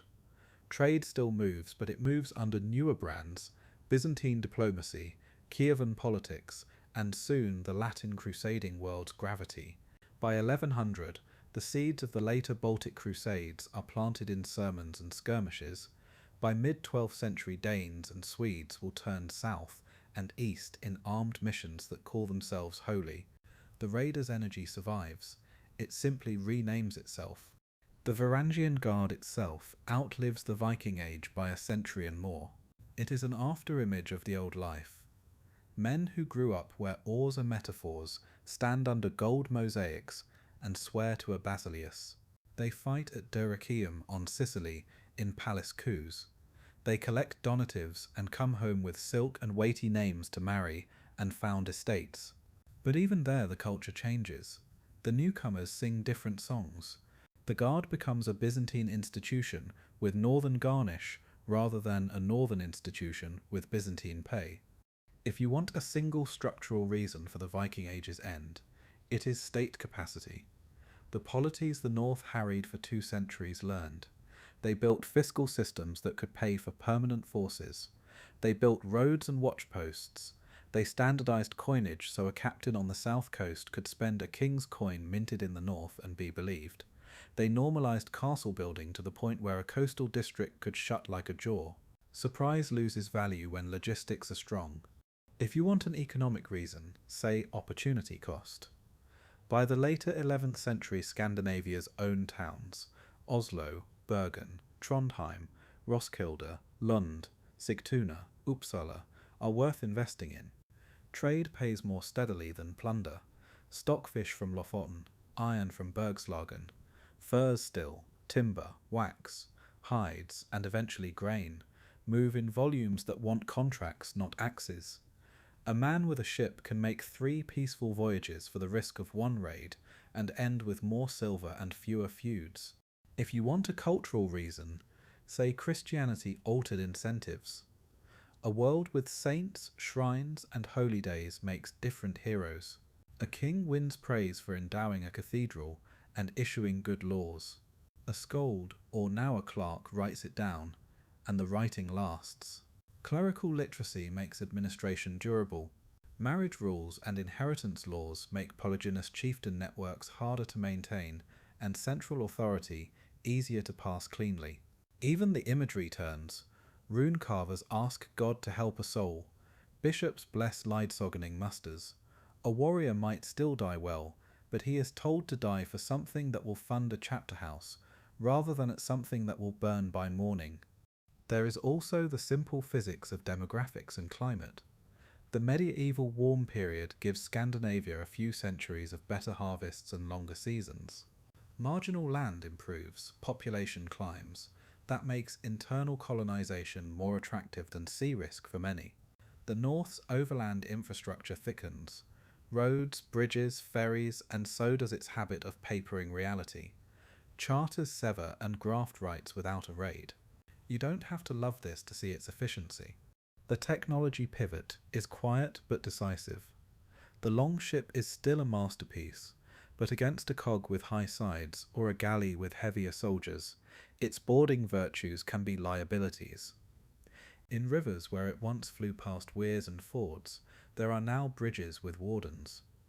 In harbours where it once settled at low tide, there are quays with customs officers. The longship never dies. It becomes coastal and local, a fishing boat's ancestor rather than an empire's spear. In England, the Norman settlement locks in the change by law.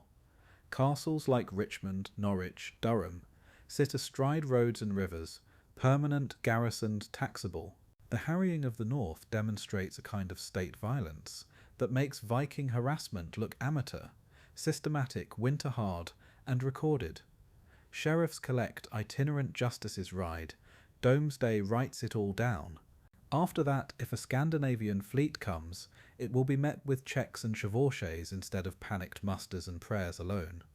In Scotland and the Isles, Norse earls and kings still rule long after 1066. Orkney's Jarls, the Hebrides under Norway's shadow, man seesawing between kings. Gaelic and Norse hybrids keep speaking both sets of laws. Churches with Irish saints ring bells in parishes that still give boys Norse names. The old sea routes remain busy, just differently. Tribute becomes a treaty. Hostage-taking becomes fostering. Raids become royal hostings with scribes in tow. By 1100, the Norse political presence is still real from Trondheim to Man. Its style has changed, less oar and more seal. If you want a last late expedition stamped in the old mould, look to Magnus Barefoot again, or let your eyes slip just past 1100 to Sigurd Jorsalfari, 1107 to 1111 Wonder. Going crusading, Norse sails on the Mediterranean, men from fjords fighting under a cross in Lisbon, Sicily, Tyre. It is raiding with letters of introduction and indulgences. The technique persists.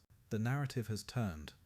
By century's end, the kingships of Scandinavia look like their neighbours.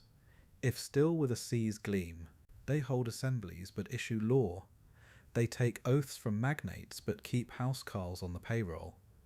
They found bishoprics and get crowned with liturgies that claim a heaven's mandate. They build towns and mints, argue with archbishops, marry into dynasties south of the Baltic. A Viking can still be born, sail, fight, and die.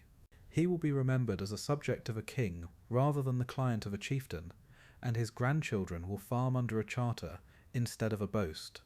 So the Viking Age doesn't so much end as complete its work. It taught Europe's edges to talk to each other. It forced kingdoms to harden and markets to widen. It dragged law out into the open, and then taught it to write. It salted half a continent's languages with useful words. It seeded towns on coasts that had only harboured fear. When the sails finally mean trade more than terror, the age has succeeded so thoroughly that its disappearance is almost polite. If you lie down with this chapter in your ear, hear the difference between two nights 50 years apart on the same shore. In the first, oars at dusk, alarm at the gate, a priest fumbling a relic, silver buried in a hurry, a wall built of men. In the second, a bell at curfew, a watchman on a stone tower counting beats between beacons, a customs clerk chalking a tally on a barrel, a scribe sharpening his quill for court in the morning. The sea is the same. The answers are not. When a sail is furled and the crew goes home, the sea keeps moving, so does a story. The Viking Age has an end date for convenience, but its wake keeps crossing harbours you know. Some waves are obvious. Stone churches on old thing sites, loan words in your mouth, place names on a map. Some are quieter. Habits of law, ways of weighing truth, craft traditions that hide in a carpenter's hand. If the earlier chapters were the ship, this chapter is the long widening V that trails behind it, breaking and reforming all the way to you. Start with the strangest fact. The clearest voices from the Viking Age were written down by their great-grandchildren's great-grandchildren. Iceland kept the files. Through the 12th and 13th centuries, on vellum made from wintered calves, scribes copied and composed Islendingasagur, family sagas, Konungasagur, king's sagas, and codified law, a pasture society, turning experience into literature and precedent. These prose texts are a Christian era's look back at a heathen and early Christian past, but they are granular in a way myth rarely is. Fence lines and blood prices, weather and grudges, the texture of a benchboard under your palm. They remember because a thin, storm-fragile island decided memory was infrastructure. The Eddic poems travel with them, myth and wisdom in inherited meters, and then Snorri Sturluson does something slyly modern. He writes a handbook for poets, the Prose Edda, to teach meter and metaphor, and in so doing preserves a pagan cosmology in a form churchmen could tolerate. It is an act of translation more than a creed. Here is how to speak like our grandparents, even if your bishop frowns. Without this library, patched, argued over, loved, we would have run stones and archaeology and a silence where Odin once muttered. Memory, of course, has politics. The sagas are literature, not court transcripts. They have authorial agendas and family pride, but they preserve a logic of feud containment, of oath weighing, of assembly debate that shows how a stateless society policed itself. When modern parliaments quote the Althing, they are invoking both fact and myth of origins. Iceland's claim to be a continuous parliament since 930 CE is a civic poem as much as a date. The Isle of Man's Tynwald performs a similar ritual memory on a hill under Saltwind. Orkneyinga Saga and Heimskringla for earls and kings, what family sagas do for farmers. They stitch charisma to landscape so tightly it feels inevitable. The 19th and 20th centuries put the spade beside the saga. Long before satellite imaging and isotopes, farmers turned up dirham silver on Gotland and wondered at the Arabic script. Antiquarians dragged the Gokstad ship from its mound, 1880, and later the carved glory of Osberg, 1904-05. Peat cutters in Denmark were already used to bog bodies when someone asked different questions of them. Each dig replaced a boast with a measurement. Hedeby's waterfront revealed slipways and brushwood revetments, not just romantic Viking harbour. Birka's graves yielded scales and weights in women's hands. York Jorvik's Coppergate produced antler combs by the bucket and leather scraps that smelled faintly of tannins 1,000 years old. Dublin's plots coughed up glass droplet waste from bead making and fine Hiberno-Norse ring pins. Then came the lab. Dendrochronology dated timbers year by year, strontium isotopes traced where a person grew up from the minerals in their teeth. Ancient DNA cracked open assumptions about identity. Pollen cores told agricultural stories, tree by tree. Skeletons in Scandinavian and diaspora cemeteries proved diverse in origin. Some Viking graves held men raised far from fjords. Some female graves included weapon sets. And one famous Birka warrior burial, long thought male by grave goods alone, tested genetically female, forcing scholars to argue methods rather than reflex. Pull back from polemics, and the picture is consistent with the messy text record. Viking was never an ethnicity, it was an occupation, a strategy, a season of a life.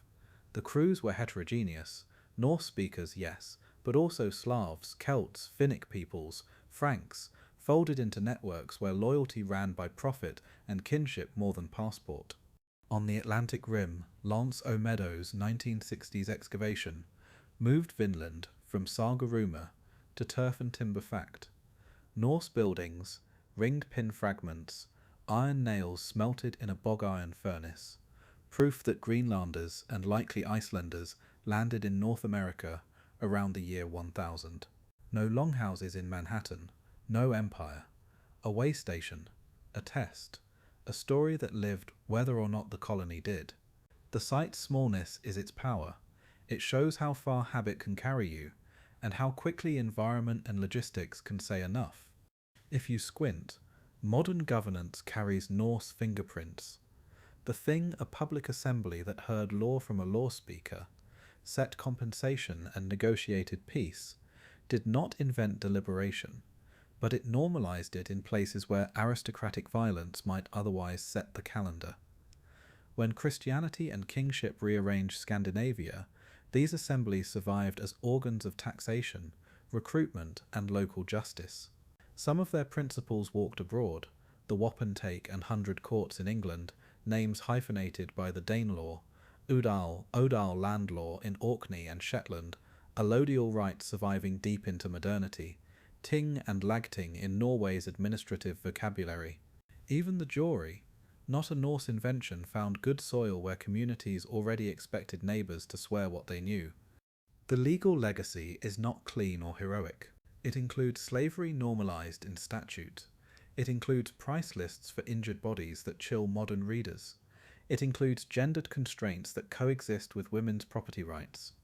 But the habit of arguing out loud, in public, with memory as a check and compromise as success, that habit never left the North. When a Prime Minister quotes the spirit of the law, you can just faintly hear a law speaker fixing a line he flubbed last summer. If you grew up with English, you lived daily in a Norse afterglow you may never notice. They, them, their, our, third-person plural pronouns are Scandinavian loanwords that elbowed aside Old English hide/him, he or are in contact zones. Everyday nouns, sky, egg, window, vindauga, windeye, husband, husbondi, householder, knife, skirt, kid, dirt, law, wrong, ill, anger, work verbs, get, take, give, call, hit, die, even awkward and happy have Norse kin. Place names map settlement like iron filings around a magnet. By, farm, thorpe, outlying farm, thwaite, clearing, toft, plot, pepper, Yorkshire, Lincolnshire, the East Midlands. In Scotland's north and the Isles, Norn, a descendant of Old Norse, survived into the 18th century. Faroese kept its grammar alive under Danish rule. Icelandic preserved a medieval language with uncanny fidelity, so that a modern Icelander can read the sagas with effort but without translation. Languages are museums where no one freezes. A shipwright in western Norway, shaping a curved plank for a fishing boat, still uses a vocabulary and a judgment that would make sense to a 10th century master. Clinker construction, overlapping planks riveted to one another, did not vanish with the longship. It persisted in small craft from Nordland boats to Shetland yawls. The swing of a hull, a blend of beam, rocker and sheer, you feel rather than calculate survived as art.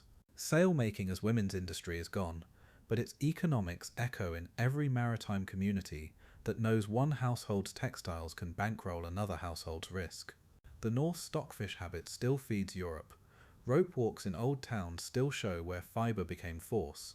Craft's real legacy is competence, the assumption that a problem can be solved by choosing better materials, listening to them, and refusing to hurry. Christianization changed the North's metaphors, but it did not flatten its imagination. Medieval Scandinavians built stave churches, where dragon heads and crosses had a long conversation in pine. They raised rune stones that asked God's mercy with the same public pride their grandfathers used to brag about river voyages.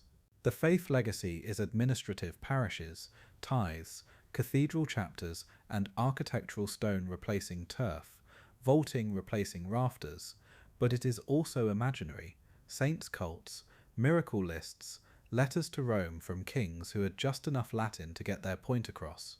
Later, religion will also reshape memory. Lutheran reformers strip walls, antiquarians sketch the carvings before they're gone. Modernity adds a different religious argument.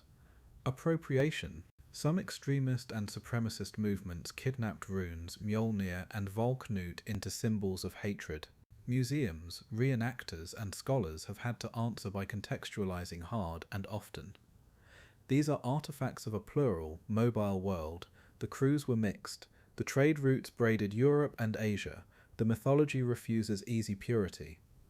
The Viking Age belongs to history, not to any contemporary political costume. When Europe built nations in the 1800s, it went shopping for ancestors. Scandinavia found a ready-made heroic past. Painters pulled long ships out into fjords of light. Composers leaned on Norse mood. Costume designers gave horned helmets to Wagner's stage that no grave has ever made. In Norway's national romantic canvases, glaciers and fjords are as much protagonists as men. In Denmark and Sweden, the Viking Age buttresses stories of kingship and law, longer than any single dynasty. In Britain, Victorian archaeologists and novelists made Danelaw a useful regional identity. In Germany, a different and darker Gothicism braided with Wagner and later politics, until historians had to pry fact from ideology with academic crowbars. National romantics were not scientists. They created usable pasts, but they also funded the first museums, excavations, and editions of texts without which, later, cooler scholarship would have had less to stand on. The price is still with us. We must keep carving away mythic varnish to see craft marks beneath. East of the Baltic, the Rus legacy remains a bone of historiographical contention. Were the Rus essentially Scandinavian in origin, later Slavicized? Were they a Slavic political formation with imported elites? Archaeology and texts point to a braid. Norse entrepreneurs stitching themselves into Slavic and Finnic communities along trade corridors, creating a hybrid that quickly became its own thing. Kievan, then fractal, then absorbed into successor states. The Varangian Guard's centuries of service in Constantinople is less controversial. It is one of the clearest through lines from Viking technique to Mediterranean politics. The memory of these links, celebrated, minimized, weaponized, moves with modern borders. That is precisely why the material record matters. Graves do not lie about where a bead was made. From raid to tax is one way to summarize the Viking Age's end. It is also a template for European state building. Danegeld taught kings and city councils to monetize fear. Later rulers kept the fiscal lesson and dropped the surrender. The coinages of Canute, Sigtuna, Ribbe, Dublin normalized trust at distance. The old bullion economy, hack silver weighed at a stool, never fully vanished, but it persistently lost ground to stamped authority. Contracts, charters, tolls, the nuts and bolts of interregional trade, owed much to a world that had long lived by scheduled violence and therefore understood schedules. When the Hanseatic League later knit the Baltic with contours and privileges, it walked routes the Vikings and their neighbours had already cleared of ignorance. The Viking Age leaves behind hyphenated cultures that never quite smooth out. Hiberno-Norse Dublin and Waterford-Seed Irish urban life, Anglo-Scandinavian Yorkshire salts, English with Norse, Norse Gaelic lordships in the Isles, learn to run sea kingdoms that think in channels, not roads. Orkney and Shetland keep Udall land rights. The Manx Tynwald still promulgates laws in the open each year. Place names on Skye and Lewis stay stubbornly Norse under Gaelic skies. Greenland's Norse fade from the record in the 14th–15th centuries. Climate trade shifts, social choices, and become a lesson in the limits of lords and piety, where ecology has an opinion. Across the Atlantic, the Norse footprint in North America is tiny on the ground and huge in imagination. That is a good ratio. The sagas knew the difference between reach and rule, so should we. If you have stood in front of the Oseberg or Gokstad ships, or their sister in Roskilde, you know the particular hush that comes over a room when competence crosses a millennium. The curves are arguments you do not need words for. The carved sleighs at Oseberg vibrate with surplus skill. The Gokstad hull under its black tar looks ready to slide off its cradle if someone whispers the wrong word. Museums have learned to show labour, not just loot, weaving, smithing, carving, caulking, sewing, haymaking, all the daily crafts that made the rare raids possible. Replicas have taken the water, the Viking to Chicago in 1893, Sea Stallion from Glendalough to Dublin and back, Draken Harold Halfagger across the Atlantic, proving that reconstructed wood still knows how to work if you listen. The horned helmet is a costume designer's success and an archaeologist's migraine. Correcting it has become a rite of passage. No horns on helmets in Viking graves, thank you. Also useful to gently amend. Women were not shield maidens by default. Berserkers may have been a performance as much as a unit. Valknut is not a personal brand for your weight rack. And yet there is no profit in sneering at popular culture. Better to intervene inside it. When TV series and games, Vikings, The Last Kingdom, Assassin's Creed Valhalla, A Certain God of War get the texture right, smoke in the hall, a weight on a balance, a lore recited with boredom as much as awe, the public is halfway home. The correction that matters isn't the horn, it's the pluralism. Show crews of mixed language and skin, women with keys and ledgers, markets as often as mead, and your myth becomes a door rather than a wall. Over 2 centuries, scholarship has tilted from heroic episodes to systems.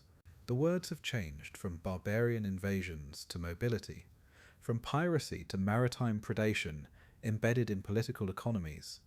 We read dirham hoards as ledger entries, stockfish as an energy revolution, ring forts as administrative diagrams. Feminist and gender studies pushed questions that made the evidence speak differently. Post-colonial lenses asked who got called Viking by whom, and why. Environmental history asked what forests and soils thought of shipbuilding and hay meadows. The result is a richer, less poster-friendly age that still has room for the old clang of iron and the sudden prayer on a wave. Every legacy invites curation. Of the Viking age, keep the competence, the grit of getting hard things right with little margin, keep the openness to elsewhere, trade first, then decide whether to fight. Keep the assumption that law must be spoken in public by people who can be interrupted. Refuse the glamorization of cruelty, the romance of slavery, the lie that courage requires someone else's degradation. Learn from the collapse stories, Greenland, burned farms in Northumbria, the harried north of England, that extraction has limits, and the bill arrives eventually, no matter how good your sword is. Legacies work best when you forget you're using them. A ferry schedule that runs in rough weather, a town that treats its harbour as a heart, a courtroom where people listen before they decide, a word like law that landed in English from Norse because both sides needed it, a family that hangs a key by the door because someone still needs to own the day's order, a child in Reykjavik stumbling but reading the first paragraph of Njál's saga with more pride than comprehension. None of these are Viking in the museum sense. All of them are Viking in the way habits are. If you want to close your eyes with this chapter, lie on your back in the dark of a museum where a ship sleeps. The guards have gone. The hull's shadow lays a soft crescent across the floor. In your ear live 2 sounds, a low court voice saying, "I will now recite the third of the law." And outside that, in the night air beyond the wall, the faint slap of water on stone. The law is spoken, then written, then printed, then coded in light, but it is still speech at bottom. The sea is sailed, then charted, then simulated, but it is still a moving field that rewards skill and punishes arrogance. The Viking age taught both lessons hard. The memory you carry is not a costume, it is a practice. And practice, like the sea, doesn't end, it continues. Quiet, insistent in every place people gather to weigh a word, measure a plank, set a sail, or decide together what next tide they'll meet.